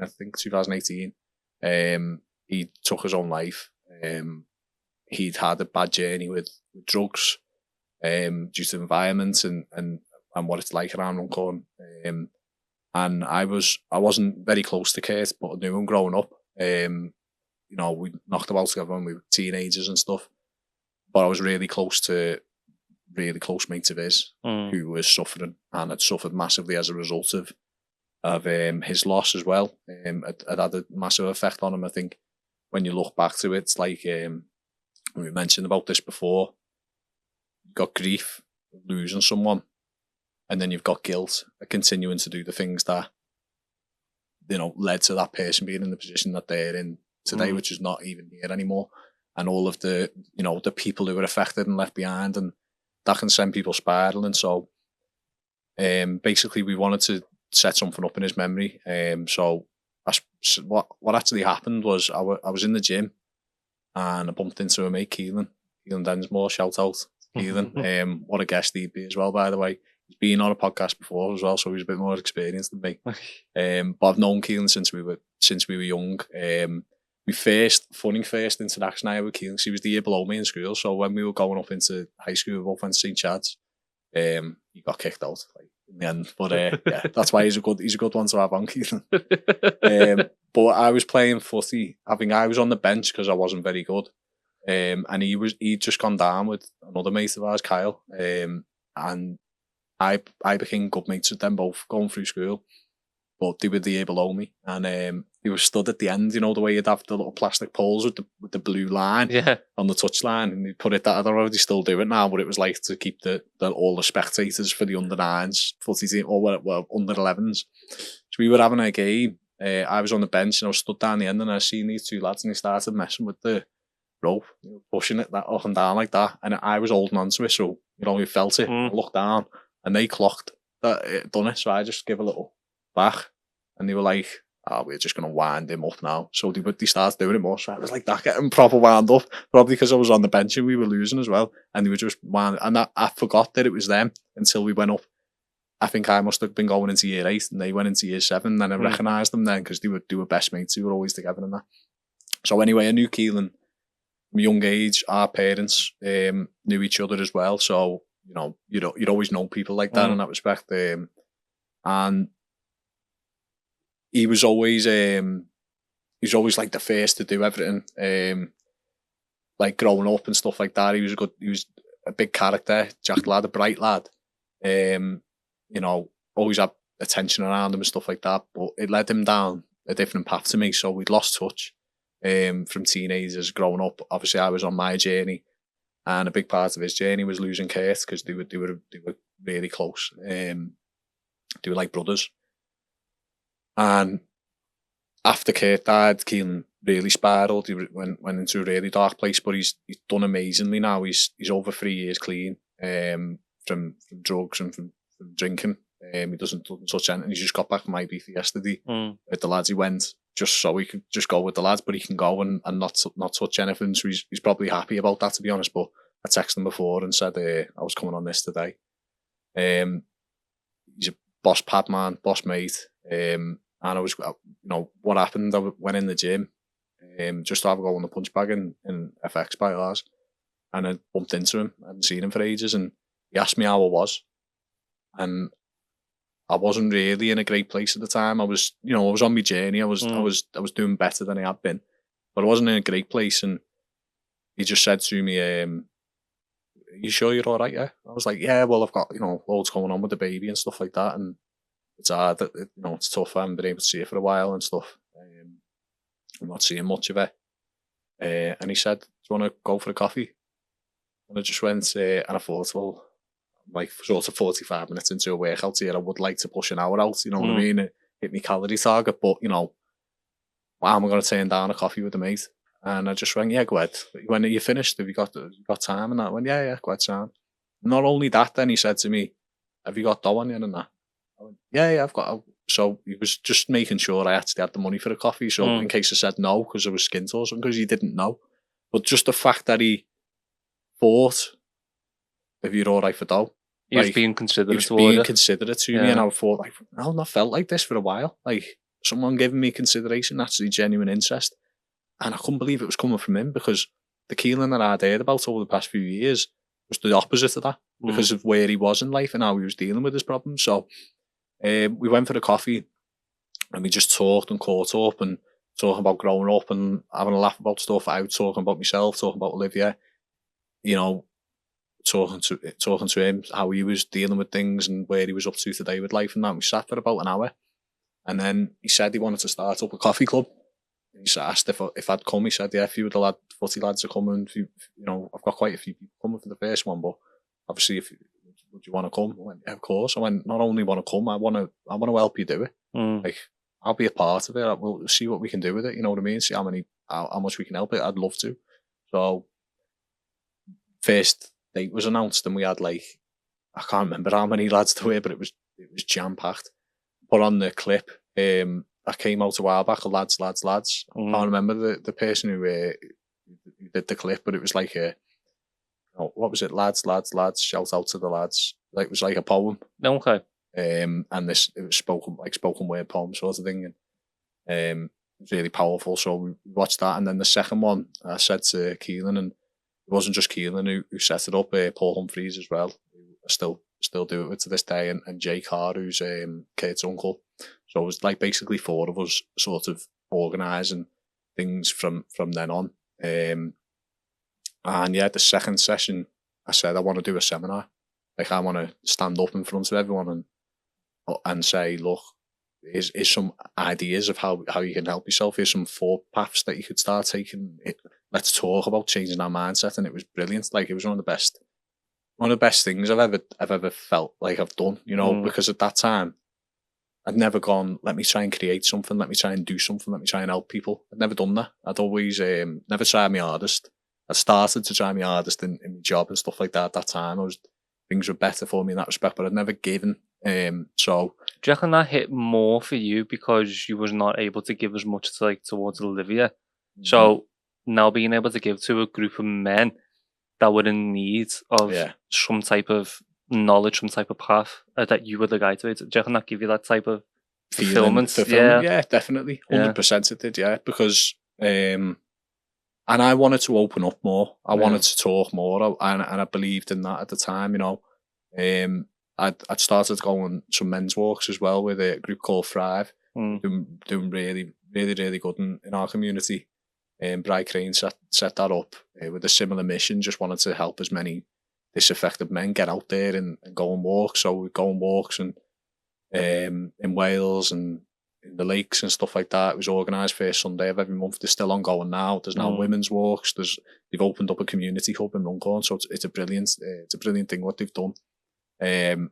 And we sort of wanted to mirror some of that, but with maybe more of a focus on the younger generation of lads who were coming up through these struggles, to try and help steer them away from it at an earlier age. You know, some of the things like the drugs and knife crime and all sorts of stuff that's just becoming more and more rife everywhere in Liverpool and in Runcorn. I mean, it seems like Runcorn have always just copied Liverpool, but what the lads in Runcorn see the lads in Liverpool doing, and they've also not got it easy. You know, when the council estates by ours is, you know, it's tough. So we wanted to try and steer kids in a better direction, and being influenced by, we've been through it, we've seen it, we've been around it, we know what it's all about, we know what ego drives people to do, and the small town syndrome and everything, and just wanted to help a lot. So I definitely got a lot of fulfillment from it. I mean, I remember one of the best things was like a quote that hit home for everyone from Lao Tzu, the Chinese philosopher. I'll repeat it now, obviously. Hopefully I don't mess it up.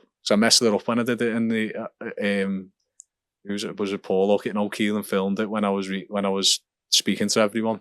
We put it on the Instagram, but I messed it up. But it's mind your thoughts, for they become your words. Mind your words, because they become your actions. Mind your actions, because they form your habits. Mind your habits, because that forms your character. Mind your character, because that forms your destiny. So it goes back to the start. How you think about something affects how you speak about it. If you're trying to quit smoking and all you can think about is ciggies, if you say, ciggy, then someone might turn to you and say, do you want one? You only haven't one. You've done a couple of days without them. And then you've now between words and actions, and you've gone up a level. So if you can mind your thoughts, don't speak it. Don't say it. Don't let it get any more real than that. And then you can affect the actions, the habits, and who you are.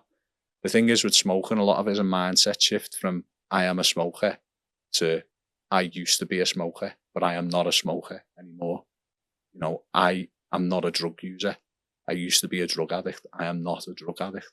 It's a mindset shift away from I am not that person, because your persona is a massive layer to all of the habits and the characteristics that you have. Do you think then, with that type of mindset and what you've been talking about there, is that, especially in the world that we are now, so we were talking about kids before, like with ADHD, if you tell kids, see, like my kid's got ADHD, that's going to then go on to them. But really, their attention span's just shorter.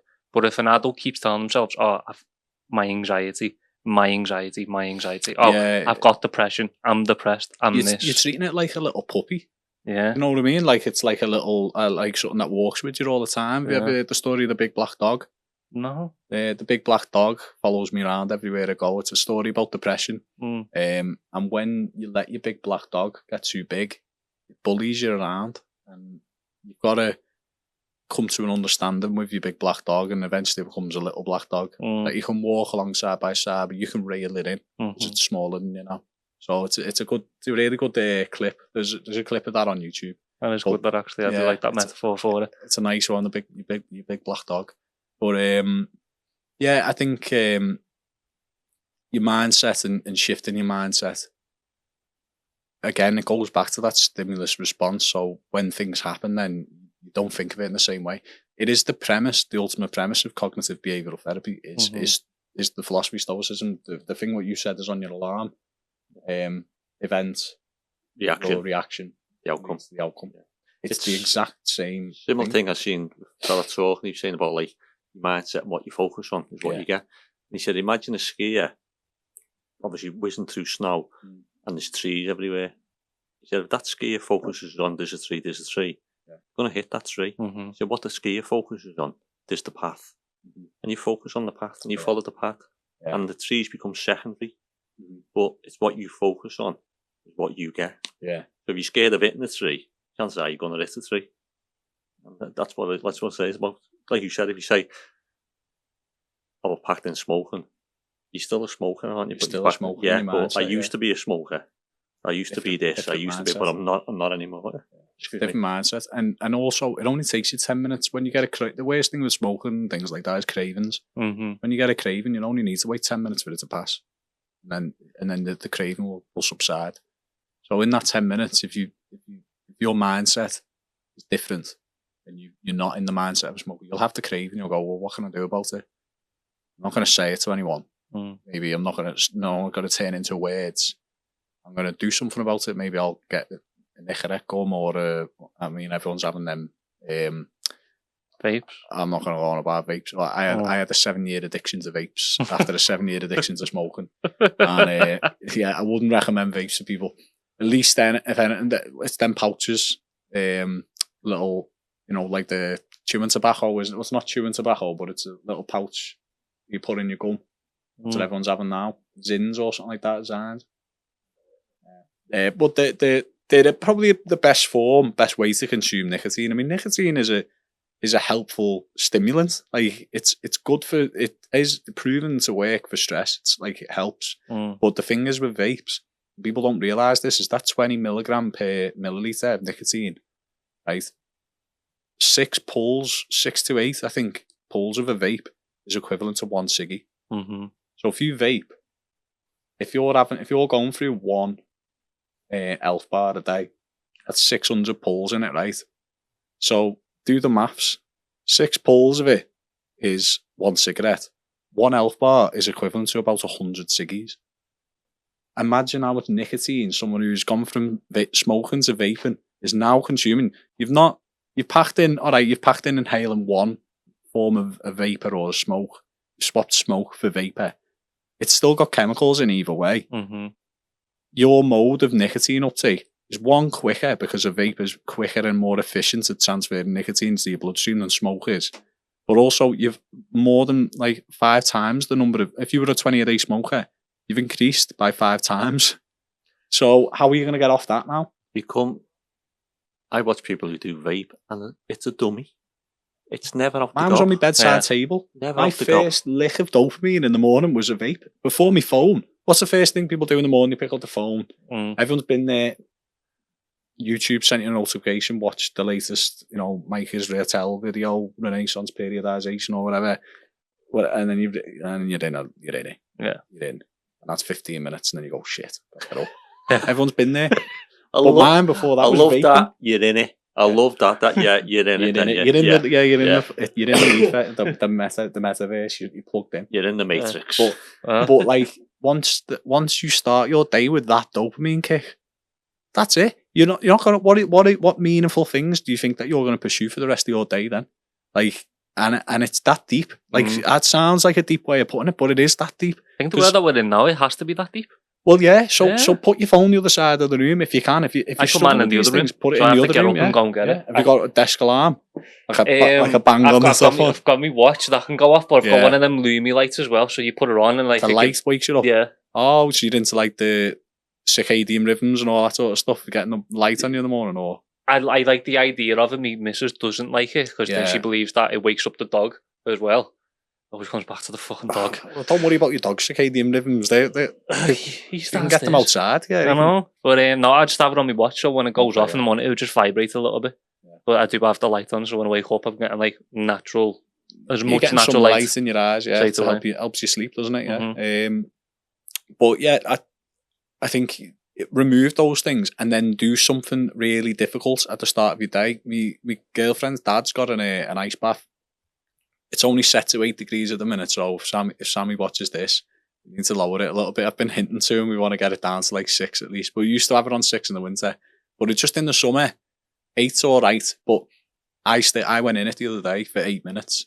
And he'll get in and he'll do 2.5 minutes. And he was talking to someone the other day saying, I'm not going in it for long enough. Because it's hard enough to just get in it, to get into the ice bath. You got to battle that. And build nuts is all right. Big conversation yesterday about them. Yeah, the whole centre was ice baths and all, so we did have a lot of that. Well, I've got a mate, Nicky, who I'll shout out now. He's got a thing going called Cold Hut Recovery. So he's setting them up now. He's got loads of gyms signed up so he's installing them, cold huts and saunas for contrast therapy. Yeah, and it's brilliant. I started doing cold dips when I went on the Thrive walks with Bri Crane. Getting exposed to what that can do for you and how great you feel afterwards. I mean, we were talking about ice baths then, which Yeah. I was saying to the lad yesterday, I want to get into it. But have you ever done it? Never done one? no. Right, you can come. I'll ask my bear's dad if you want to try it in this one, or we'll go for one. Okay. I'll sort it with you. We'll go Wales, we'll go wherever. To go with our birds or something like that, and go for a cold dip or something. I said this to Ash yesterday. I was like, when we go down, because they invite us to go down to Coventry in a few months, like when they're all completely up and running, when they're happy with everything. I was like, come, she went, no. Just doesn't want to do it, doesn't want to even enjoy the idea of it, even tempt it. Does she like going outdoors, taking the dog? Yeah, she loves taking video for a walk. Just pack like a swim cozy or whatever, and we'll go. I'll give him a great shot. Because Brooke will get in bed, like she'll get in no problem. She doesn't like getting out afterwards, like the cold. Like we did it once, went to Janet's Foss, near Malham. It was freezing. I mean, seriously cold, and like getting out, you've got to put your socks back on, and like you can't really dry yourself properly because you got to sit down. It was raining as well. It's like nothing was dry. Our stuff was getting wetter. We were wet anyway, and then getting in the cold. So I was all right because I'm used to it. You know what I mean? I know you just got to warm yourself back up. You got to keep moving. Warm your extremities. Like the best way to warm your feet back up is to do a horse stance. So like if you've seen Wim Hof does it, but do horse stance for as long as you can. So you sort of shimmy your feet out wider than your shoulders, and then you just sit back into it, keep your pelvis forward and stuff, and just sort of stand there. And it keeps the blood in your legs and down to your feet, so you warm your feet up. That's the hardest thing to warm up is your extremities after you've been in the cold. So okay. Is that because you're using your legs so much in order to keep that position that the blood's got to flow there? Okay. So you're not going to warm your feet up by doing that, wiggling them. You know what I mean? You've got to. That's more like bone than anything, really, isn't it? Yeah, exactly. Yeah. It's not gonna actually warm them up. So to warm your extremities, you want to keep blood in them. I thought you said like we'll go to like a place that actually does them. Not like let's go down to Wales and go and get wet and then get. There's a place in Widnes we could go, and there's me mate's obviously Cole. He's got them huts. So the way his huts work, you scan like a QR code. Yeah. And you get access. You can now get memberships as well, but you get access. You go in, like it's like 50p a minute or something like that. So you get like if you go in a two, it's obviously half price, and there's a sauna and an ice bath. So you can get in the sauna, the other one gets in the ice bath, and then you swap every 5 minutes or whatever. No, however long you want. Together. Well, well, yeah. I mean, you don't need 25 pence. I know. Go after 30 seconds. I think I'll be all right at it. I think once I got like my foot in, and I like it. It's good when you've got support. It's my arse. I'm like, oh. I think once I'm in, it's I'm your chest. It's once your organs go in it. So when you get your organs in, you've got to go head down. You just got to get right down, get in it, and then like I did 8 minutes the other day. But I did 8 minutes because I set out to do 8 minutes. And the thing with me now is the person I am today is if I set out to do something, I am going to do it. If I say I'm going to do it, I'm going to do it. I can't bullshit anymore. Yeah. I've done too much in my life now. I've done too much with my life to like start setting. I'll do 8 minutes and then get out at 6. Nah. I'd rather die in there than get out. It's bizarre, but it's how things change in your mindset. So I said I'm going to do 8 minutes because I've not been doing enough lately. I hadn't been going in enough. I mean, these are your tools to help you. Yeah. So you pick them up and use them as and when you need them. But sometimes you stop. Like we were talking about comfort and the comfort in society.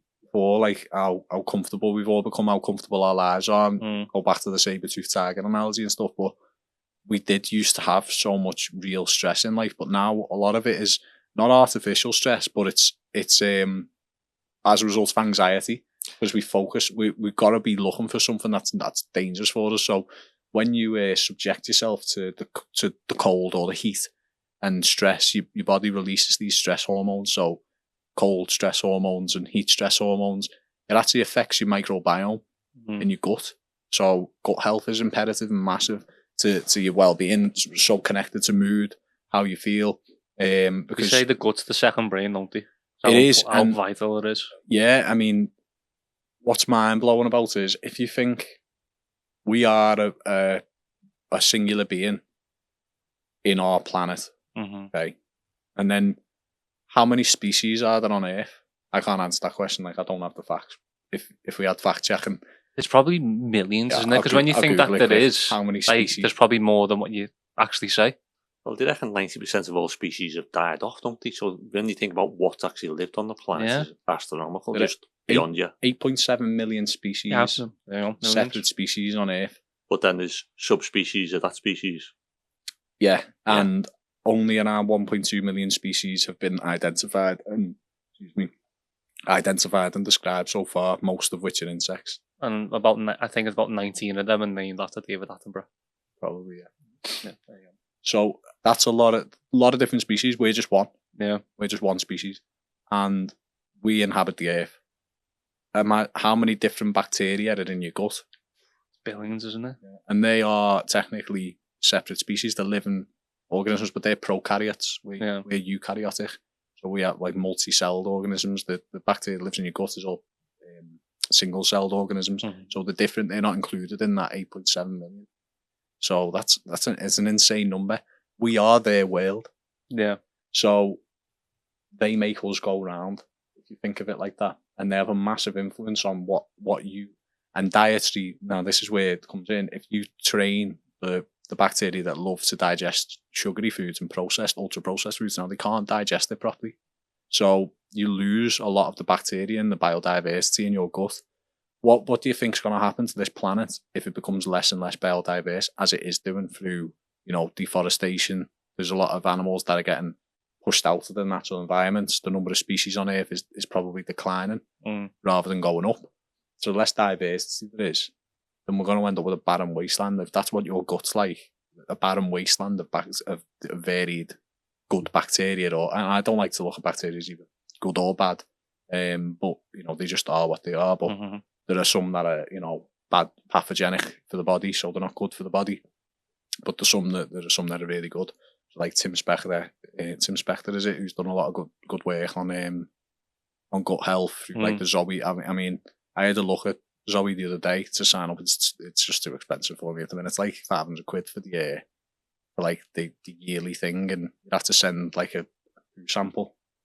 I think you have to pay more if you get the privilege of sending a second poo sample. So it's quite expensive at the minute. But what is it? What's it? Zoe is like it tracks your blood sugar and they monitor your stool, so they count the number of biodiversity or the biodiversity in your gut health, so they can help you in terms of understanding what foods you need to start eating more of. And the key that they say is vegetables. So the most important thing is vegetables. Now I'm not going to get into a vegan carnivore diet debate because I'm not educated enough on it. I've got my own opinion is that we should, I think it's neither here nor there. I think we're capable of eating animals. I think we're capable of eating plants. I think it's good to eat a variety of food. I just think a balanced diet is just what you need. Yeah. One end of the spectrum may work for one person, the other end may work for another person. But balanced is the right way. Ultra process. I mean, there's a lot of people. I mean, I heard Stephen Bartlett talking to somebody, and he's I think he may have a stake in Zoe, to be honest with you. But he was talking about how he didn't realize, he thought he had like a gluten intolerance because he had symptoms of gluten intolerance, but he just had really poor gut microbiome, and it was something to do with a lack of a particular bacteria that's good at breaking down things that contain gluten. So it wasn't that he has a genetic intolerance to gluten, it's that his body wasn't geared up with the right stuff in it. So how do you increase your biodiversity in your gut and things like that? Is by eating more. So there's 3 types of sort of bacteria, or three steps in the way in terms of biotics. You've got prebiotics, probiotics, and postbiotics. So the prebiotics are the things that bacteria like to eat. The probiotics are the bacteria themselves in their abundance. Obviously, if they've got loads of the stuff that they like eating, then they're going to be abundant. And then postbiotics are the compounds and chemicals that are good for the body to use for functions. So brain function, muscle function, skeletal structure, nerve function, mood regulation, all of these things stemming from bacteria in your gut. So when you start studying and looking into that, opens your mind up a lot. There's a really good podcast is on Diary of a CEO, which goes through that. Obviously, I'm no expert, but I think it's something Bolshevitz or something like that. Forget his name, but I listened to his podcast a couple of times actually, and it was quite eye opening. So it says that the best foods to eat a lot is fermented foods. So like sauerkraut, pickles, kefir. So like Greek yogurts. Yogurts are brilliant. Kefir is especially good because kefir is made at room temperature. So yogurt's like heated normally, so you lose some of you denature some of the cell walls and things like that, I believe, in the bacteria. So yeah, the prebiotic stuff is going to help your body. You eat a lot of prebiotics and a lot of vegetables. You're getting the prebiotics, obviously the fermented foods. You're going to have a lot of bacteria that's going to then feed on the vegetables and stuff like that in your gut, and it's going to produce a lot of the postbiotics that's going to benefit your body. And benefit your body means what? You are just a vessel of meat and bones, aren't you? Flying around on a rock in space. So it's going to benefit your mind and how you look at things, how you look at the world, how you look at situations. So if you really focused on improving your diet, a whole lot would actually change for people. I've been there and done it. I've experienced it. I've improved a lot of my diet, and then I've gone back to eating crap again. And I can tell you what, brought a box of 12 donuts there. I'm starting to regret it now because I'm not practicing what I'm preaching, but, balance. We all love a donut. Just don't have 3 or 4 of them. But more interesting than what we put on our car, aren't we? What we put on us. Yeah, exactly. Yeah, you always make sure you don't put petrol and diesel, don't you? But, I mean, that's something that I'm struggling with at the minute because my car's a diesel, but I'm on a hire car from work and they keep giving me petrol. Well, I'm asking for petrols because the tax and stuff like that as well on them. But I keep having to remember now. Luckily, they've got a sticker E10 or E5. Like I say, we're more interested in our cars than our own bodies. Exactly. Well, you don't think about it. I mean, there's days with and stresses with work. I mean, I like fasting as well, so I like to give my body the chance to cleanse and get rid of You do that every day? I don't fast every day. I practice like restricted eating. So I'll go maybe 16 to 18 hours a day. So I'll probably have my last meal about 7 or 8 o'clock at night, and then I won't eat until like 1 o'clock the next day. When I am doing it. But then there's times when I don't as well. But I like to because I feel good. I feel alert in the mornings. I just have a black coffee. You can have black coffee or black tea. Yeah. Green tea. Just nothing calorific, nothing that's going to spike your blood sugar. Yeah, I just have water when I do it. Water. That's the only thing I love. Bit of salt as well if you train, and then because creatine and salt is what I mix together. Yeah, creatine and salt, water. Yeah, I need to start having my creatine. That's good for your brain, and how that works. Yeah, really, really good creatine. Do you advise that everyone should actually take creatine? Because you can see the thing is with creatine is you can take a lot. Like they say that there's not an amount of it that if you had too much, you're gonna have a negative effect. Your body will just not use it. So you need to just sort of saturate yourself with creatine as much as you can. And the only thing is in your water, like it tastes great, does it? Unless it's flavored stuff, but. I don't mind because the creatine. Do you just get plain? I just get plain, yeah. I get flavours from mine at the minute. It's like apple and lime, and then I'll put like say Himalayan salt in there with water, and it's fine. Yeah, but yeah, I mean salt gets demonized a lot because we get a lot of it in our food, especially processed stuff. But it's essential, Salt, I reckon salt's great. It's essential, I mean, your body works on nerve function, so nerves control everything from the brain. You know how the electricity is passed down the motor neurons from the brain, the reflex neurons, all that, how the neurons work. Is that through the salt? It's literally from salt passing. So sodium ions pass through channels in the membrane of those cells, and as they pass, the sodium ions, potassium ions, and calcium ions basically open gateways for hydrogen ions to flow.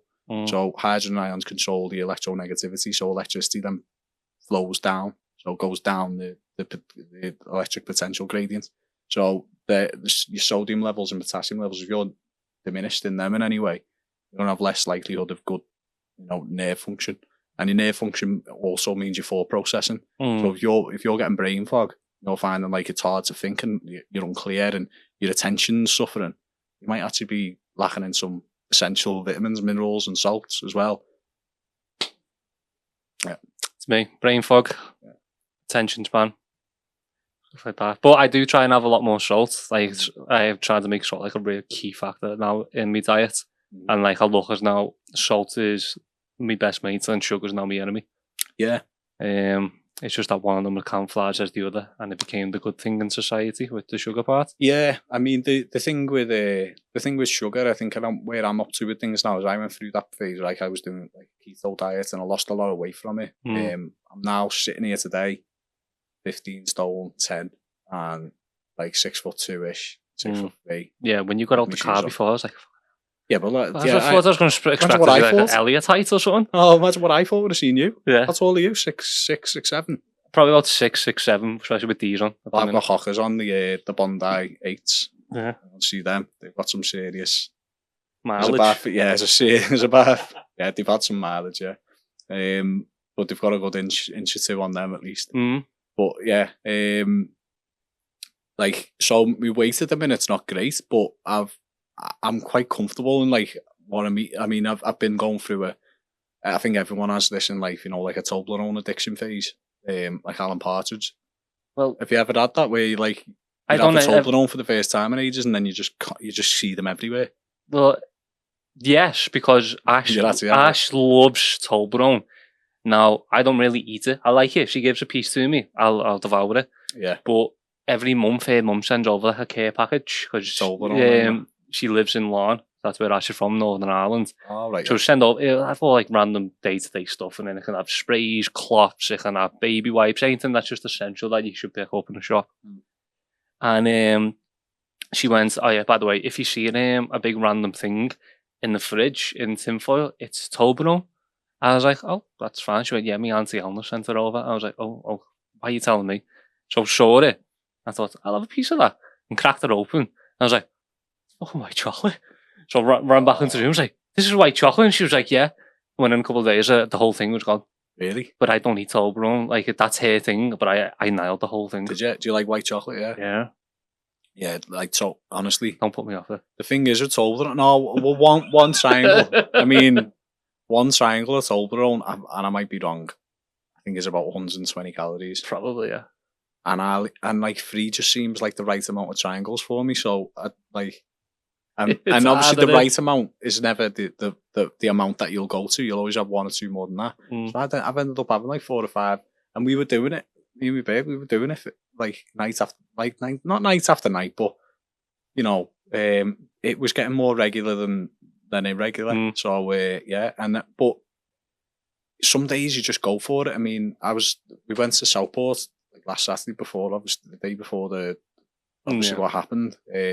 But like when I was there, I just went for it all day. I had like pork and pancetta sausage roll from Cafe Nero, flat white. I got one of them Italian cream buns. Cause this is because I knew I was going to start being better with my diet the day after. So I was like, right, I'm having a little blowout. I just couldn't stop. It's like, it was ridiculous. I got sugar donuts, them warm sugar donuts, they were crap. I thought they were going to be nicer. Little vans. Yeah, it was the one from the Southport on the thingy and that, the pier. There was like all sugar in the bag. I was like licking my finger and dipping in this room and going, like, as you do, and you're like, you don't want anyone to see you doing it, but you are. And I had an ice cream. I'd never really get an ice cream anymore. Double cone, sherbet and sauce, like. And then we went Nando's. I had 4 chicken thighs, chips, peas, most of their chips. And then we went to cinema. I had a bag of sweets, bag of chocolate, and munchies. Munchies are boss. Munchies are great. And then a large Domino's in the evening. That's like, it's got to be a 6,000 calorie day. That's ridiculous, isn't it? Dude, I was better day. I've wanted to try and do a 10,000 calorie day. I think you've got to build up to that though, haven't you? You've got to do like a 6er, an 8er. Yeah. And then like go for it. I think but then again, you could do it easily by just drinking about 3 or 4, just defrosting ice cream, Ben and Jerry's, and just drink it. Like, it's doable. Just drink it a little bit. That's what I nailed the whole tub last night. You know Rob McElhenney off It's Always Sunny in Wrexham and that. He did it because he wanted to like they modelled a lot of their show off Friends, and like in Friends the characters like get better looking as the series goes on. Yeah. He just thought that's not like real life though. Like you get you sort of get worse looking as you get older, don't you? Especially when you're going into your 30s to your 40s. It's usually what happens with people. So he wanted to like have a fat period. So he was just drinking ice cream and training, but just drinking ice cream and that, and he put loads of weight on, and then he just lost it all and got shredded. And then like it's always funny. He just takes his top off in it and just goes, "I got in great shape," and everyone's just like, "So what?" He's like, "I don't know. I thought we could do something with it." like, just put your top back on. What are you doing? He's like, he got in amazing shape just for that joke, and it's boss. Yeah, funny, but yeah, I mean, look, it's like I say, I'm at this moment in time, I'm probably a step down in mentality from when I've been really on it, and I've been like diet's been in check and hydration But and you training need and to do everything. it though.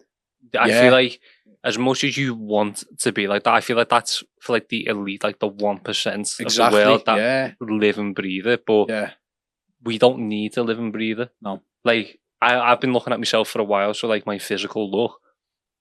I want to strip down this fat and all that, but I looked at myself yesterday in the mirror and I was like, I'm not that fat, and I caught myself a couple of times throughout the day, so I kept like checking in on myself. It's like, I'm not even like fat. I've got a bit of a gut, but it's not in like major. Yeah. I'm in decent nick up top, and my whole thing is I want to get bigger. Yeah. So I thought, you know what, fuck it. Like, I'm gonna start bulk. I'm Yeah, gonna bail off don't this it, cut. I don't need to impress anyone, because if Ash doesn't fall in love with me when I take my top off when I'm a bit fatter, she's stuck with me anyway. So but I'm not going to be losing anything there. And I thought, no, so I'm just going to get bigger, get better, and then do a Rob, and then take my top off and go, do you like me? She goes, no, put your top back on. Put your top back on. I'm as fat you. Jerry's, and then you just wallow in depression for a few weeks, you know? And you realise that it was all futile. But that's what I mean. It's like, what, unless you're really training for something to get, like, I mean, my training's a bit different to yours. Like, I've sort of ended up getting big over the past few months just because I've been training and eating. You know what I mean? So I've put a bit more size on. Everyone's been saying you look great. Like, people have been complimenting me more because my arms look a bit bigger, my shoulders look a bit bigger, sort of thing. I've been like, well, I've not been trying to do that. I've actually been trying to. I aimed to get down to 14 stone dead, and I went up by 10 pounds. Like, I don't know what happened. Like, sometimes when you plan and you don't execute well, it's just. Or maybe I didn't plan well and therefore didn't execute well, but I just weren't in it that much. I don't know. I didn't know why I wanted to get down to 14 stone. Didn't have a good enough why. I feel like it's always more of an achievement to lose weight. You feel better about yourself. Yeah, you do. But like mine's always been lose weight, get in great shape. Yeah, I've never had a bulk mindset of like I'm just going to eat and just train. And you know what? Because I've just been eating and training, I've really enjoyed it. So I think I might start to like cycle with me training and work it that way. But anyway, my biggest focus is more so on like mobility and flexibility now. So I train a lot with kettlebells and stuff. Almost exclusively with kettlebells. I have to actually rein it in because I feel like they're like the perfect tool. Like, because you can do so much with one kettlebell. Like, why would you need anything else in a way? But there are limitations, and like you've got to. I prefer the idea now of just trying to take as much from as many things as I can that are beneficial, like compound lifts. They're always great. They're always gonna do you well. Your bench press, your squats, your deadlifts. But I mean, I've never had like a PT. Never had a PT. Never been taught really anything. I just self-taught everything off YouTube, and I think most people do that now anyway. You know, there's not much else to it with training, other than the environment is quite can be quite intimidating for people. But like going into the gym and like there's a lot of people around, you don't know what you're doing. You can go in with a plan sometimes and then look around and go like, oh, someone's on the bench press, but I'm meant to be doing bench press first, and there's no room for me. And then you're like, oh, what am I going to do? And then you like go and do a bit of something else, and then you're like, oh, someone else is on that bench now, and now I can't like you can get caught up in there instead of just going and lifting some weights and getting out of there, like and just training, like training your muscles, training your mind, aren't you? But yeah, like that's my biggest focus with it. And I've been, I've had a knee injury. That running was a big part of me. Looking after myself. I did like a half marathon and run going for no reason. By like yourself? A couple of years, but yeah, just by myself. I just put me water bag on with my thing. I ran down the canal to a co-op in the Old Town, which is about 5 miles. I got like some apples and grapes and 2 Powerade. Oh. Stuck my Powerade in my jacket, and then I cracked on, ran to the ICI, all the way around through Beechwood, and it was like the last like sort of 5K was hell. Like I was so sore, I mean, this is me at like 14, probably about 14 and a half, near 15 stone, and untrained really. Like, I'd been doing 5Ks and stuff. I'd been doing some 8Ks and 10Ks, so I was getting more into me running. I was getting from like beginner to like below intermediate, sort of thing. I was because of my consistency level and stuff, and I was like, my times were getting a lot better. I was getting sub 25 in a 5Ks, which is always a good barometer of like, yeah, you're better than the average Joe now, but you're still not great. And like, it took me, I think, to do that probably like 2:13 or something like that. I don't know what the time was now, because it became irrelevant to me because I couldn't run after it for ages. I've had like a bursa on my knee, so like it's just like a fluid sac that's filled up, and I mean, I've done some serious googling on it, but I only went to the doctors about it a few weeks back because I'd been trying to just like let it go and not run, and then I'd try and run, and then I'd get this horrific, like, it was just inflammation pain, like, and it wouldn't be when I was running, it'd be afterwards. So I'd start running, I'd be fine for a few, and then it'd start a little bit, but then I could be sat down for a few hours and start walking, and I couldn't even walk on it. It was like I can't explain what sort of a pain it is, but it was enough to say like you shouldn't be running. You know what I mean? So that was like a bit of a bummer. So I've just tried different ways, like bike, to get my cardio in, but there's not like running for your cardio. I don't think anyway. Sprints and long distance. I want to get into running and want to do 1 or 2 runs a week and then one interval running. But I do want to become like that hybrid kind of training where I can still do my bodybuilding, but I'm going to focus on that until about 30, 31, where I can get the size to fill out. Yeah. And then after that, start doing functional training then. So a lot more focus on mobility, but I'm going to start doing that like it's probably 6 or 7 times a week in the mornings time, and then do extra training. But I want to do more running, but I can't do it until I get my knees sorted, because this one was patella tendon rupture when we left 3 years ago, and then my right knee is just overcompensated, inflamed, like all that stuff where it just doesn't want to do anything at all. Can't like, even last night I must have slept funny, so I woke up this morning, I was in pain with it. You got to think about, like, I suppose, that needs sorting, but in the meantime, like, and this is something I only learned from going to the doctors about, is like, you checked my other muscles out, and I'm going to get some physio and stuff soon, which will hopefully help a bit more.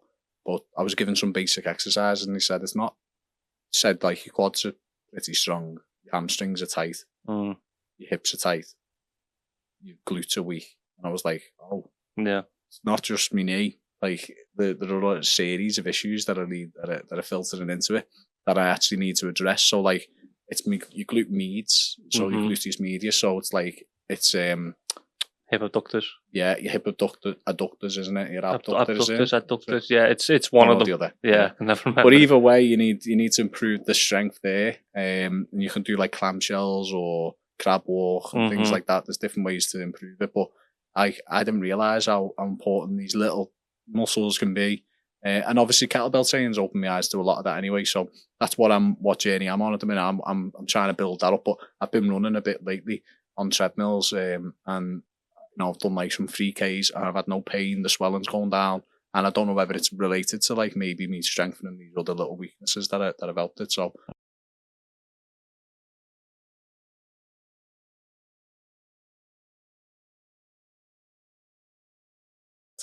But going back to Kate's Coffee Club, tell us a bit more about like the retreats, because what I want to know as well, which I was going to ask you off camera, but also might be good to ask you on camera, so if anyone's watching might go, I want a bit of that.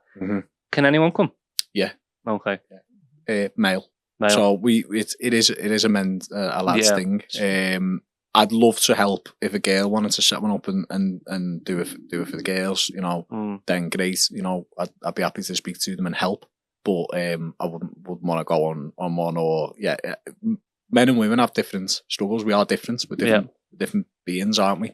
And so anyone can come. If you need it, it's great. But if you don't need it, then it'd be great if you can give on them. So if you've got something to share, someone you could put an arm around and console with their dark time, give them some advice, then that's what. So it's not just about getting away with people who really need it, which it mostly is, but also for those who've got a lot to give. And that's where, like, obviously, the reason I'm on here is because of Elliot, talking about the retreat he came on with us. So I met Elliot through Coffee Club, and he started coming a bit, and he said he'd love to come on a retreat with us. So we organised our second one, but the original idea had gone back a little bit before that. So we did some fun. We'd been doing the Coffee Club for a while. We wanted to do a retreat to get the lads out, away from technology, away from social media, away from their lives, really. Yeah. To just be in a completely different environment with a group of random people and do some activities, some really challenging, difficult activities, and see what happens, see what magic can happen on that way, do some sharing circles, opening up. And first one we did was in, wasn't in, I think it was the first one, Bangor. It was near the Slate, all the Slate Quarry and stuff. Lambert, was it Lamberis? Lamberis, I think it was near Lamberis. Oh yeah, I've camped there before. Yeah, Yeah. no, Isn't yeah. that at the bottom of Snowdon? Yeah, it's Lamberis. not far from Snowdon. Yeah. I've There's camped the there Lamberis before. path goes from Lamberis all the way up to Snowdon. So we were in a cabin there for the first one, and basically what we did, we went on Just Giving or something like that, and I just set it up on. It was mad. I set it up on my break in work when and just was like, right, let's see what we can do. We were going to do some fundraising, but I think enough people in Runcorn had seen what we were doing and wanted to give anyway, and wanted to just, all we were asking for was, look, we'd like the opportunity for the community to fund us to take lads on a retreat. We don't want it to be any expense to them. We're not taking a bevy out of it, sort of thing. It's just, we just want to help. We want to do this thing. Is anyone willing to put their hands in the pockets? Whatever you can afford. And here's our target, was like 750 quid, because that was the price of accommodation for like 13 lads or whatever we priced it for, and for like food, all that sort of stuff, travel expenses, things like that. So we just wanted all the expenses covered, so that we could then get a list of the lads who've been coming to the Coffee Club, anyone who showed any interest, put the name down, say, look, here's why I need it, here's why I want to come. So organised it all. Within like 2 days we had the money. So like people really like mucked in, helped out, and chipped, everyone chipped in for it. We had a like couple of bigger donations as well at the time. So so after we got the 750 target, I spoke to Paul and Jay and said, look, like, it's still going up. Like, should we increase the goalposts and say, look, anything extra, like, we'll just do another retreat. Yeah. So that's what we did. I think we ended up with about 1,200 quid. So that was enough to cover the first and second retreat. Yeah. We've still got some money in the bank account now for the third retreat, which is going to be upcoming. So where it's at today, obviously when we did the second retreat with Elliot, it was a laugh. There were two very different experiences, but in the first one, what we did, so everyone went to, obviously needed your outdoors gear. We did like an icebreaker, so I took it from that. Remember in school it was like, what's the time, Mr. Wolf? But in Squid Game, it's like red light, green light. Yeah. So we did it as red light, green light. So it was just an icebreaker because not everyone knew each other.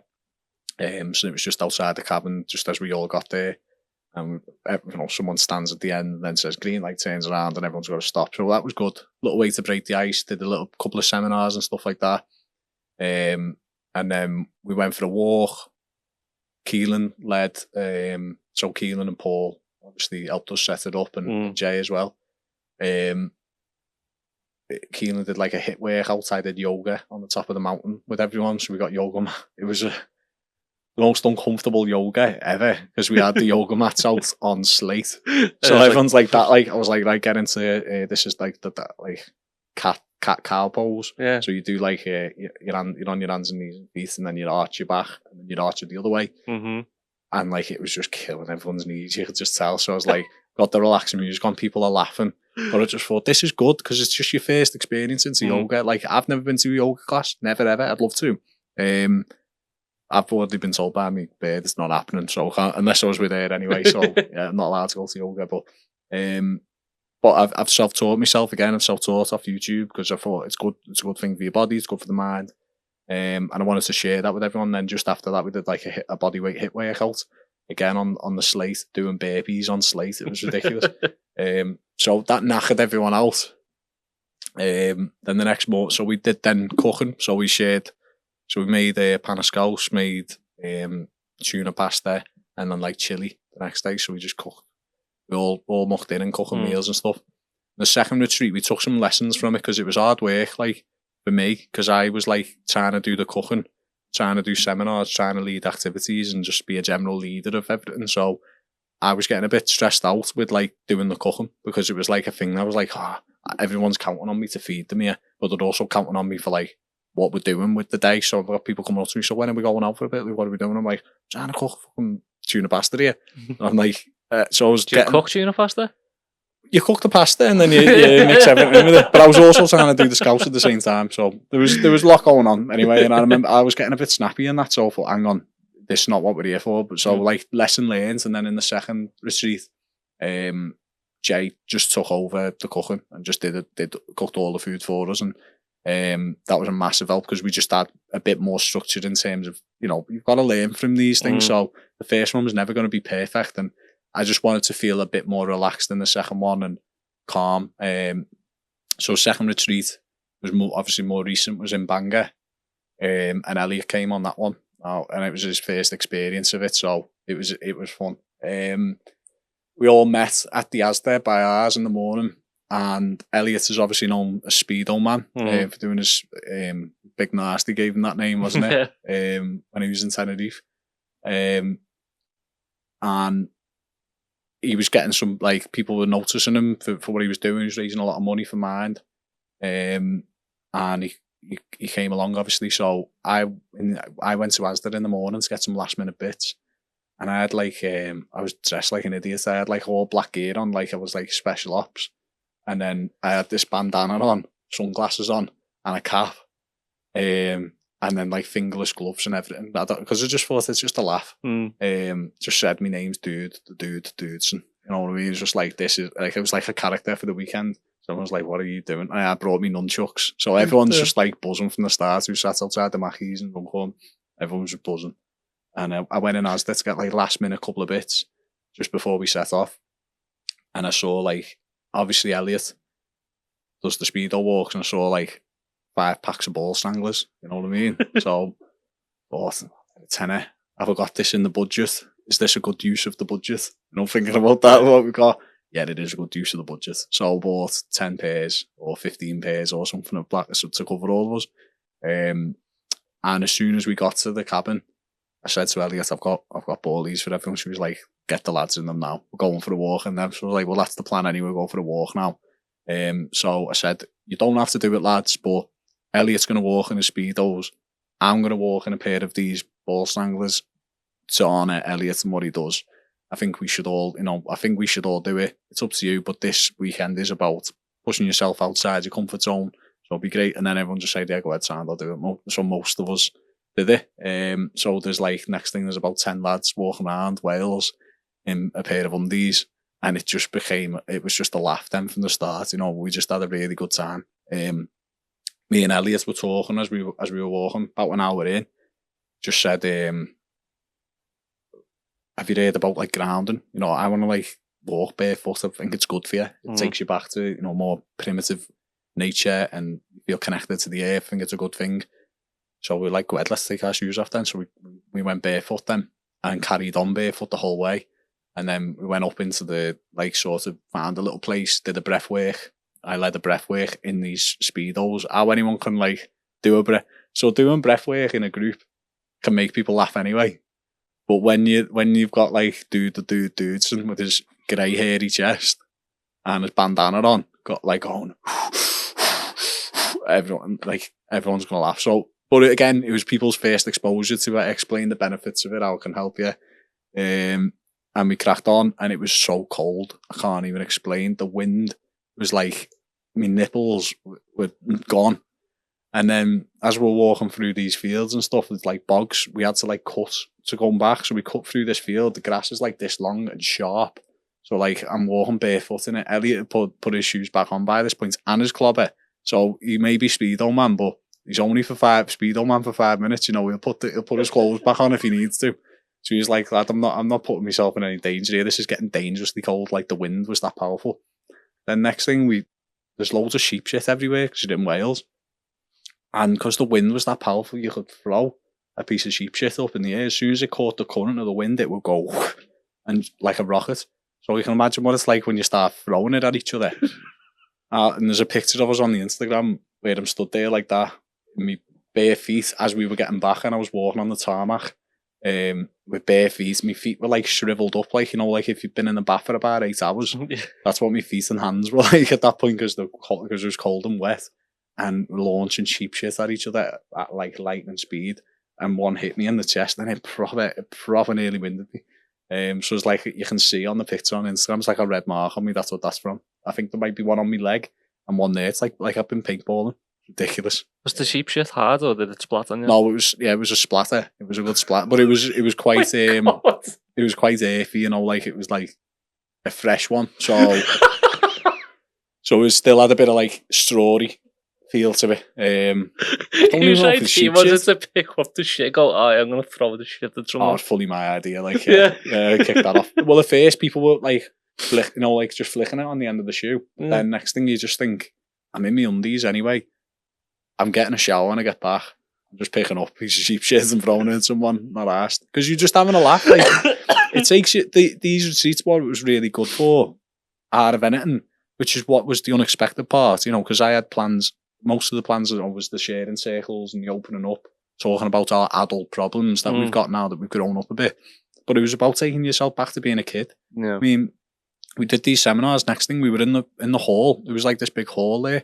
So I did heated yoga. Well, I tried to make heated yoga, but it was that cold, and I only had 2 little lecky heaters from Tesco. So it was what I call like warm yoga in this hall because the hall was freezing. We tried our best, you know, and it was warmer than it could have been. But we were in that hall just like playing. I got a couple of flyaway footies. We were just playing like dodgeball and like one bounce and just launching the ball at each other like longies and that in the hall. Great. And they were some of the more memorable bits because it just felt like being a kid again, seeing that childlike laughter from grown men, you know, because we are grown men now. We still feel like kids sometimes, but like that was what was magic about it for me. And then on the last night, we did honestly the most powerful sharing circle I've ever been a part of in my life, and I didn't even speak. Oh, I do enough talking anyway, but like we went around the room, and everyone just had their opportunity to say what was on their mind. I think there was a little bell, and that's what we were passing around. It's like the magic mic, you know. Once you've got that, no one else can speak, but you can put your hand up and ask someone something, to a bit like what you would do with me now in this environment. So it was so, by that point we'd been through enough together, had enough of a laugh, and we knew what we were all there for. So it just, some people got some things out that they'd been holding in for a long time. People who thought and felt like they were all right before, you know, the ones out of the group who turned up thinking that they were there to give to other people, realised that they needed to receive, and that was their moment to have it. And, you know, many tears were shed. Like it was really deep, really meaningful. And one of the most powerful moments of my life really is in that sharing circle, because we went back around to some people because they didn't, in the first time, they didn't realise until somebody else had spoke, but they'd been holding on to something, and I think it was sitting with them that they hadn't actually opened up, and they might not get this chance again to be in this open, warm environment with these lads, and they might lose this moment. And moments like that are special. Like you could let that walk, and it shows how much is on you to speak. Like that's the hardest part, isn't it? Like you said about the moments, in it, that moment could be lost forever. Could be gone. You may never speak about it. Yeah. That environment's never going to be the same again for them. Yeah. I mean, speaking about the receipts as well, we've obviously learned a lot from the first one, learned more from the second one. But like, obviously, as it gets to summer, you know, with Kate's Coffee Club, it's an open invitation. So what we do is every other Saturday, everyone can meet at a cafe. It's at 11 o'clock. It's the same place every time. We get support from Chi Community Cafe in Phoenix Park and Runcorn. So it's a really nice environment. You know, it means a lot to a lot of people in the community. The people who run it, Phil and Shannon, boss, they've given us the room and the space to hold Kate's Coffee Club, where it's sort of separate from the cafe a little bit. It's like a room, couches and stuff like that. So we all get together and they give us free tea and coffee. So that's an open invitation every week. Someone could say enough and say, "Is this Kate's Coffee Club?" So yeah, sit down, mate. And then we were doing a sharing circle, which we do occasionally as well in the coffee club. Don't always do it because we like it to be free flowing and dependent on who's there and the environment and what's going on and stuff. But this fella just said, "What's going on here?" I went, "Oh, we're just doing a sharing circle, mate." He was like, he'd turned up on his pedal bike and just went, "All right, Sandy." He just wheeled his bike up, stuck it on the wall, came and sat down in the middle of it. And I was like, "Yeah, so this is like, it is a sharing circle, you know, like, so everyone's talking through their experiences. We're going around the room, explained it to him, and he just went, "Yeah, I'll talk." And then come around to him and he shared a bit about his life and his experiences and stuff. And he was like, "Never seen anything like this happening before, you know, around or about." And he's like, "And I get about everywhere on my pedal bike." So that was like a moment a few weeks back, which was nice, you know. But that's what's good about keeping it open, because you never know who's going to walk through the door, whose life you could touch in that moment, and it's all about being open to that. And like, I mean, one of them values that I talked about before in the laws of stratospheric success is the influence one. Like, your influence is measured by how much you put other people's interests first. So when you live in that way and you're trying to live in that way, life gets so easy in a way, because you're not. And I think it's important to look at yourself too, like, focus on your needs, make sure they're met. But after that, like, look out for people and let people look out for you. Like, and be alert and mindful. This is what we say about tackling the stigma in our mental health. I mean, Paddy Pimblett said about it, like, there's not enough men talking about it, but there's not enough people asking about it. That's the problem. Yeah.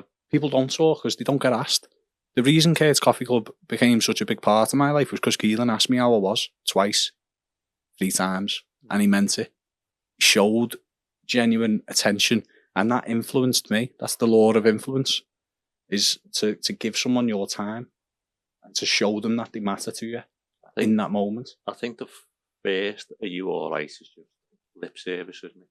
But if someone asks you again, then asks you again, they are interested. Say something like, yeah, why are you asking? So it's like, you don't see him yourself. Yeah. Is everything okay? Yeah. That's a different question. Yeah. That opens up, like, and it's very much harder for someone to turn away from that question with a lie. So you can talk to us if you want, you know, I've got time. Do you want to go for a coffee? So the hard part is, like, if you're not in the position to do that for people, you shouldn't be doing it. Yeah. Because you can't fake it. It's got to be authentic. You can't fake genuine care and interest. But if more people who are in the position to did that, rather than like that, like I was saying earlier, when you asked me the first, "How are you doing?" I said, "I'm good, how are you?" Put it back straight away on you, didn't I? Yeah. I didn't mean to. It was my automatic response. But like, a lot of times when I said before about you pass somebody in the street who, you know, "How are you doing, lad? You okay?" "Yeah, Sam, mate, nice one. Take care, lad, see you later." It's like, boom, gone. Yeah. You're not giving people the time of day, sort of thing. We're always in a rush and stuff. But like, take that extra little minute out, or make sure to ask someone else how they're doing. But also tell someone if they ask it and you're not feeling great, to talk about it. You know, there's times and places for it. But I think if more people ask genuinely, rather than just breezing past things and thinking, "I haven't actually got the time to give that," even though you probably do, and you'd realise that your life can be a lot better if you're giving. You know, if you're giving to other people, giving your time, giving your attention, giving your focus, giving your energy, it'll come back to you anyway. So you don't need to worry about that. It'll take care of itself. There was one thing, I might still have the screenshot on my phone of it, where it was about like the 80-20 rule. Yeah. And I'm guessing you've heard like something along the lines of it. There's the 80-20 principle. Health, 80% eating, 20% exercising. Wealth, 80% habits, 20% math. Talking, 80% listening, 20% speaking. Learning, 80% understanding, 20% reading. Achieving, 80% doing, 20% dreaming. Relationships, 80% giving, 20% receiving. And it is about that give and putting it out there, because it will come back around at one point. But as long as you know that you're giving and you're not just looking to receive, which are really taken away from this today, is that you probably will live a more fulfilled life. Because if you give and then have the other hand out waiting for something and nothing gets put in that hand, you're going to be like, oh, what the fuck, why give me that back? Your expectations, your happiness is based on what you receive then, rather than what you give. Should the act of giving not just be simply enough? Yeah. To know that you've given, Mm. is that not enough? Mm. That you need a payment, you need to take it. It's like when you help a lady across the road. That's great. Don't film it and put it on social media. Yeah. Don't expect a father. Like, come on. or say, or tell someone. Mm. When's, how many times I've done something nice for someone and then I've gone and told someone that I've done it. Yeah. And then I've felt afterwards and thought, I've just took away, because what I wanted is to receive praise, and I was pushing for praise. I was having my hand up going, praise me, give me something, because you want thanks for doing good deeds, but just do good deeds. Mm-hmm. Let that be enough.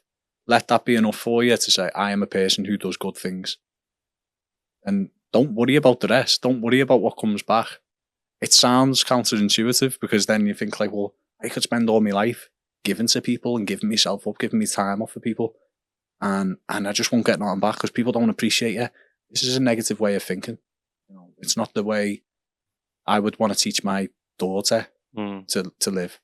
I want her to grow up a kind, conscientious, considerate person who understands people's backgrounds and why people do things and doesn't take things personally.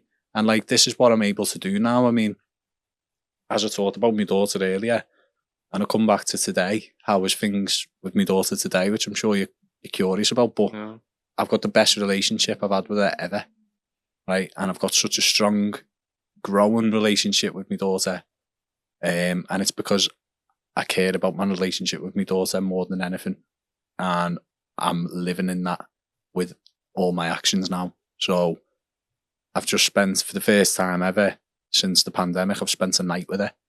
I booked a hotel, best hotel I could find in Dublin, with a pool in it, and we went and watched Wicked in the theatre, which might have been a bad shout because it was a bit scary, to be honest with you. The Wizard of Oz's mask is not the faint-hearted. You're both, mate. I was covering her eyes with one hand and mine with the other. She sat on my knee for like the whole thing, and my knee with my leg was killing. But I was telling myself, like, this moment you will never get back. Yeah. And I tell myself this all the time now when I'm with her. Like, I don't spend time. I was going over and taking her out for, like, taking her the pictures and stuff, and taking her Mackies and taking her shopping and buying her things. Because it's hard to, like, for me to visit my daughter now, at the moment, the way things are, obviously, because I don't have my own house. Like, I don't have a bedroom for her. How must that feel? I don't feel great about that, of course, but I'm working towards it, so I feel good about that. Yeah. Because I'm taking action. So one day I will have that soon too. That's why I've increased my earning power, so I can do it sooner. Mm-hmm. And I drive to Speak Airport. I park my car up in the Imagine Airport car park. Boss shout, that's only a little 5-minute walk, and you don't have to wait for someone to pick you up after and take all your gear with you, what you need and that. And the lads are sounding there. So I walk over to the airport, I get on the earliest flight, fly into Dublin, I get a bus, get a tram, I then pick her up, and then I drop her back off. Mum drops her off at the tram stop to me, and then I take her out for the day and spend time with her, take her to the zoo, go to the trampoline park, we go wherever she wants to go. It's like a yes day for Olivia. We go, what do you want to do today? Let's do it. And like, there's been times where, like, sort of last minute, because she's a kid and she's got, like, kids' birthday parties come up. Her mum's texted us and said, look, Luke, like, she's got a birthday parties come up. It's on the day you're coming. I get it if you want to just cancel and book another, book next weekend or something like that. I understand. So don't feel like you've got to come, but I'd need her back by like 12:30. So I picked her up at 10 o'clock and dropped her off at 12:30 after flying from Liverpool to Dublin. Spending the money on the flights, everything. None of it matters. What matters is Olivia will know one day. My dad flew over just to see me for 2.5 hours. and that was that important to him. I am that important to him. Mm. Yeah. You can't take that away. No. No one can take that away from me. No one ever will be able to, and I can live with myself as one part of it too. But Olivia will always, I can live with myself because I know that Olivia will always know how much she matters to me. Do you think you're a better dad now because of what's gone on? You think you 100%. realise what? It's for the better. Yeah, I mean, Yeah. I'm going to have more kids, I'm sure. Yeah. I hope so. And it's a shame that for me that I don't think I'll ever be able to give to Olivia as much as I'm going to be able to give to them. But it's thanks to Olivia that I'm going to be able to give so much to them. Because all the things that matter in my relationship with Olivia are going to matter, you know, all to the same extent. But how do you word it? It's hard. You know, the circumstances have been the most challenging thing I think I've ever had to experience or ever will have to experience, is just having that distance, lacking the immediate responsibilities that a parent should have. Like, as a parent, every day, your kid should be first. But for me, that's not necessary. Because she lives, I don't have to wake up and think, she needs the breakfast, she needs to go to school, she needs this, she needs that. I just wake up and have to remind myself to think, I wonder how Olivia is today. I speak to her today, I speak to her this afternoon, ring her, whatever. You know, I have to, because it's not part of my direct day, which is bizarre. But when you're in that situation, it becomes so easy to not be switched on to her, to not think about how important it is that she has me in her life, because you think, well, I'm not really that important, because what about her little day that's going on? Say a little day. It's massive. Every day is massive for the kid. You know how your childhood feels like it's like that, but when you're in it, it feels like it's going to be forever until you're an adult. I just can't wait to be 18 and that, and like I can go for a pint and I can do what I want, you know, lads. She's 7 now. Half a lifetime, she'll be 14, and she'll be a grown woman, 21. And, you know, and I'll be twice her age. And who do I want to be then as a dad? What do I want her to think of me and to say about me? So my dad's doesn't live with me and never has, but he's always made sure I've had everything I need, and he's always been there for me. He's done everything he can for me. I think it's the second ones that are more important, isn't it? That he's always been there for me. You might be around the corner, but and as she gets that bit older, you're at the end of the phone. You can be contacted, FaceTime, whatever else. She's always going to, you know, when I've got a house, I will always have a bedroom for her until she's got her own place and she doesn't need one, at least. But I'll always have a bedroom for her. But if you go further into the future and she has kids, it's better for your grandkids, isn't it? That's where. Yeah. And now, how much. And you'll be there before you know it. Yeah, I want it like walking her down the aisle. Yeah. You know, it's all of those things. Like, my actions determine whether any of that's going to come into fruition one day. And because I focus on them in a sense of like, I'm conscious and conscientious of them, I'm not stressed about them. I'm just stressed about what I do today. That's going to get me closer. My attitude to life, my attitude to my own life, my attitude to my development, to work, and to how I treat people, all every day results in what happens down the line. And look, Olivia's going to grow up, and you know what? She's got an amazing family around her. Like, her mum's brilliant. I could never say a bad word about her mum, about her grandmother, her grandfather, her uncles, you know, and a wider family, and they were really good to me as well. You know, it's challenging, it's hard, it's not ideal for me, it's not ideal for Olivia as well, and she's the one that matters. You know, so I've seen enough of it in life. And you know, I said earlier, like, I was resentful towards dads who aren't there. I don't feel that no more, because they've got to live with themselves. They've got to live with it, and I won't, because, you know, they're gonna, one day they're gonna see, and maybe they do every day anyway. You know, they'll see what they're missing. I see I've saw what I was missing during the times when I was like vacant in the mind and I wasn't really focused and my head in the sand. I was too upset about myself, feeling sorry for myself too much. I wasn't thinking about how it was impacting Olivia and how it was impacting the person I was when I was with her and around her. Now she's got a dad who takes care of himself, goes on the trampoline with her, and I nearly got in trouble when I took her to the jump zone, which is in Dublin in Liffey Valley. It was like a dodgeball bit. Obviously, I'm well practiced at dodgeball from me retreats. Flashbacks. How it launched. Well, I've been. Have you seen this fella? He's an Irish golf instructor. He's called Speed Golf Rob. You need to look at his videos. He calls everyone Marooch, and he teaches about how your golf swing needs to be like underneath, like you're skimming a stone, not like over the top, and everyone's over the top, and he's like, everyone's over the top, and no. He goes mad about it. So I watched this video when I was like, before I got on the plane coming over, and I thought, all right. Then I had an opportunity to throw something in this dodgeball, because I've never been a good throw. I've never had a good throw me. And I fizzed. I had all the kids, because I'm the only adult who was on the trampolines. Olivia's next to me. She's trying to throw the ball. She's not great. And I was like defending her and throwing balls at kids. Kids are all made up because I'm like an adult playing with them. You know what kids are like. And there's like a young girl on the trampoline. You know where this is going. Absolutely fizzed it right at her face, and it was from far away. I didn't think the ball could travel that fast and that hard for that long to hit it, and it was square in the face, and she came off the trampoline crying, and then woman blows a whistle and just goes, right, I've already told you, no headshots, no going for the face, and I was just stood there like that.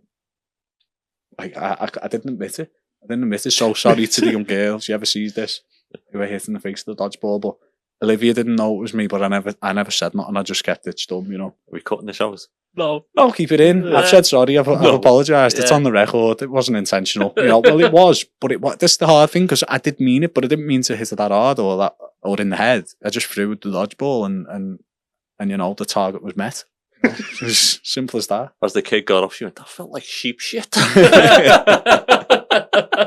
Well practiced. That's what it was like. But yeah, if you want to improve your throw or your swing, listen to Speed Golf Rob, because I just watched one clip and that was it. And lethal now, absolutely lethal. Yeah. Scar the child for life. Scar the child for life. Well, I'm not gonna lie, lad. It's 2:20. Yeah, I think there's probably just one more thing I would like to share, just to people in this. Mm-hmm. And I'll give a quick whistle stop tour of bullet journaling. So this thing, the cameras, what camera we're on now? Yeah, yours in front. Yeah, that's it. This is my third bullet journal. So I've had, obviously, third edition, so I've been through two of them already. I started journaling a while back because my mum got me a book called The Bullet Journal Method by Ryder Carroll. She got it me for my birthday, and it was the best birthday present she ever got me. I read it before Christmas, so my birthday is 25th of November. So I read it before Christmas started, and then I decided I was going to get a journal to start the new year off. So I bought the journal on Boxing Day or something like that, or whatever, and I set it all up so it was ready to go for the 1st of January. And in a bullet journal, you'd have an index at the front, so you put your page numbers in, and then you'll have future log, which will have the months of the year on a 2-page spread, like January, February, March, April, May, June, and then turn over. And you put all of your dates and important things that are going on and things that happen throughout the year. And then you'd have a monthly log. So in your monthly log, you put all the days of the month, but what's going on, the weekends, your bin collection day, whatever's important to you, whatever's needed for you to keep things in check. And then there's a key. So you do daily logs then, and you do the date, daily log. And the key is you put a bullet point for a task. Once you've completed that task, you turn the bullet into a cross. You just cross it off. If the task becomes irrelevant, you just strike it out. If you want to put a note in, you just put a hyphen instead of a bullet. So feel a bit groggy today. That's a note, isn't it? Whereas an event or a task is a bullet. That's need to do me washing. Need to wash the dishes. So you do them with tasks. Now, if you don't do that task in that day, but it's still important, you turn the bullet point into a forward arrow. You put it into the next day. If it's still important, but it's not a right now thing, maybe it needs to go back into your monthly log or your future log, your future plans, or whatever your task list. You do a monthly log and a monthly task list. You put it back, like a back arrow, put it in your task list. Maybe it needs to get done this month, but it's not right now. You know what I mean? Like maybe it's your MOT needs to be sorted by the end of the month. Didn't get it done today. That just reminded you your MOT. Yeah, thought so. You need to get yourself a bullet. Maybe you need the bullet journal, and then you'll be on track of it. You won't need me. So yeah, the good thing about this was it got me to start taking things out of there and putting it on there, putting it in there. And it was a place to refer back to. It's the practice of writing things down, going through that process of logging everything. Like you can keep a track of everything that you want in there, and it's not just about logging your days. Like if I want to do a page, I've got a double page spread about VO2 max in there because I wanted to learn about VO2 max. I didn't just like take some notes and put them in my phone, go and chat GPT. You know what I mean? And do a bit of reading and then go, all right, learn something and then forget about it. I spent time, sat down for an hour and used bubble writing and colours and stuff like that. And I just treat it like homework. So your knowledge retention is a lot better then because you've written it down. You've got a memorable task to account for to take in that information. So it was really powerful for me in that. And I've got a point of reference to go back to. I've got workout plans in there. I've got a list of yoga poses in there that I refer back to. I've got my retreat planning notes. Everything is in there. I've got my plan and preparation notes for coming on the podcast. When I was like thinking about how do I want to, what do I want to get in there? What do I want to talk about? And I sent you a list there. Like, I don't think we've covered half of it, to be honest with you, but we've covered a lot. So yeah, I would just give everyone, I just shout that book out, read it, go on YouTube, look it up, Bullet Journal Method. I think people would get a lot from it. And if anyone wanted to ask me something about it, they can give me a shout. I'm going to go back on Instagram soon because I've took some time away from it. But yeah, I'll be accessible to people, I think, after the podcast if they want to drop us a message and ask us anything about it and stuff like that, or ask me about the retreats in the future. Obviously, you can keep posted. You can follow Kate's Coffee Club on Instagram to look out for more stuff that's coming up in the future. Yeah. That's about it, mate. That's about it. That's about it. Nice one. Well, I've got to say, I have loved this, Nice one, mate. Yeah, me too. Like, I've loved that you've come down. I've loved that we finally met. I've loved everything about it. I love what you stand for, your philosophy, how you are as a person, like just everything. You're just a good lad, aren't you? Yeah. You're just a good lad. I am a good lad, yeah. You are a good lad. I'm good at taking compliments now. Yeah. You said, yeah. No, nice one. Thank you. Appreciate it. Do you have any questions? Anything else? No questions, but I think that just could have carried on, couldn't it? Yeah. I think it was one of them that just went on. Went That's why I said that 2 hour limit today is not going to be a thing. Yeah, no. You got any questions for us? No, mate, just need to use the toilet again if that's all right. Go on then, Dad, knock it off.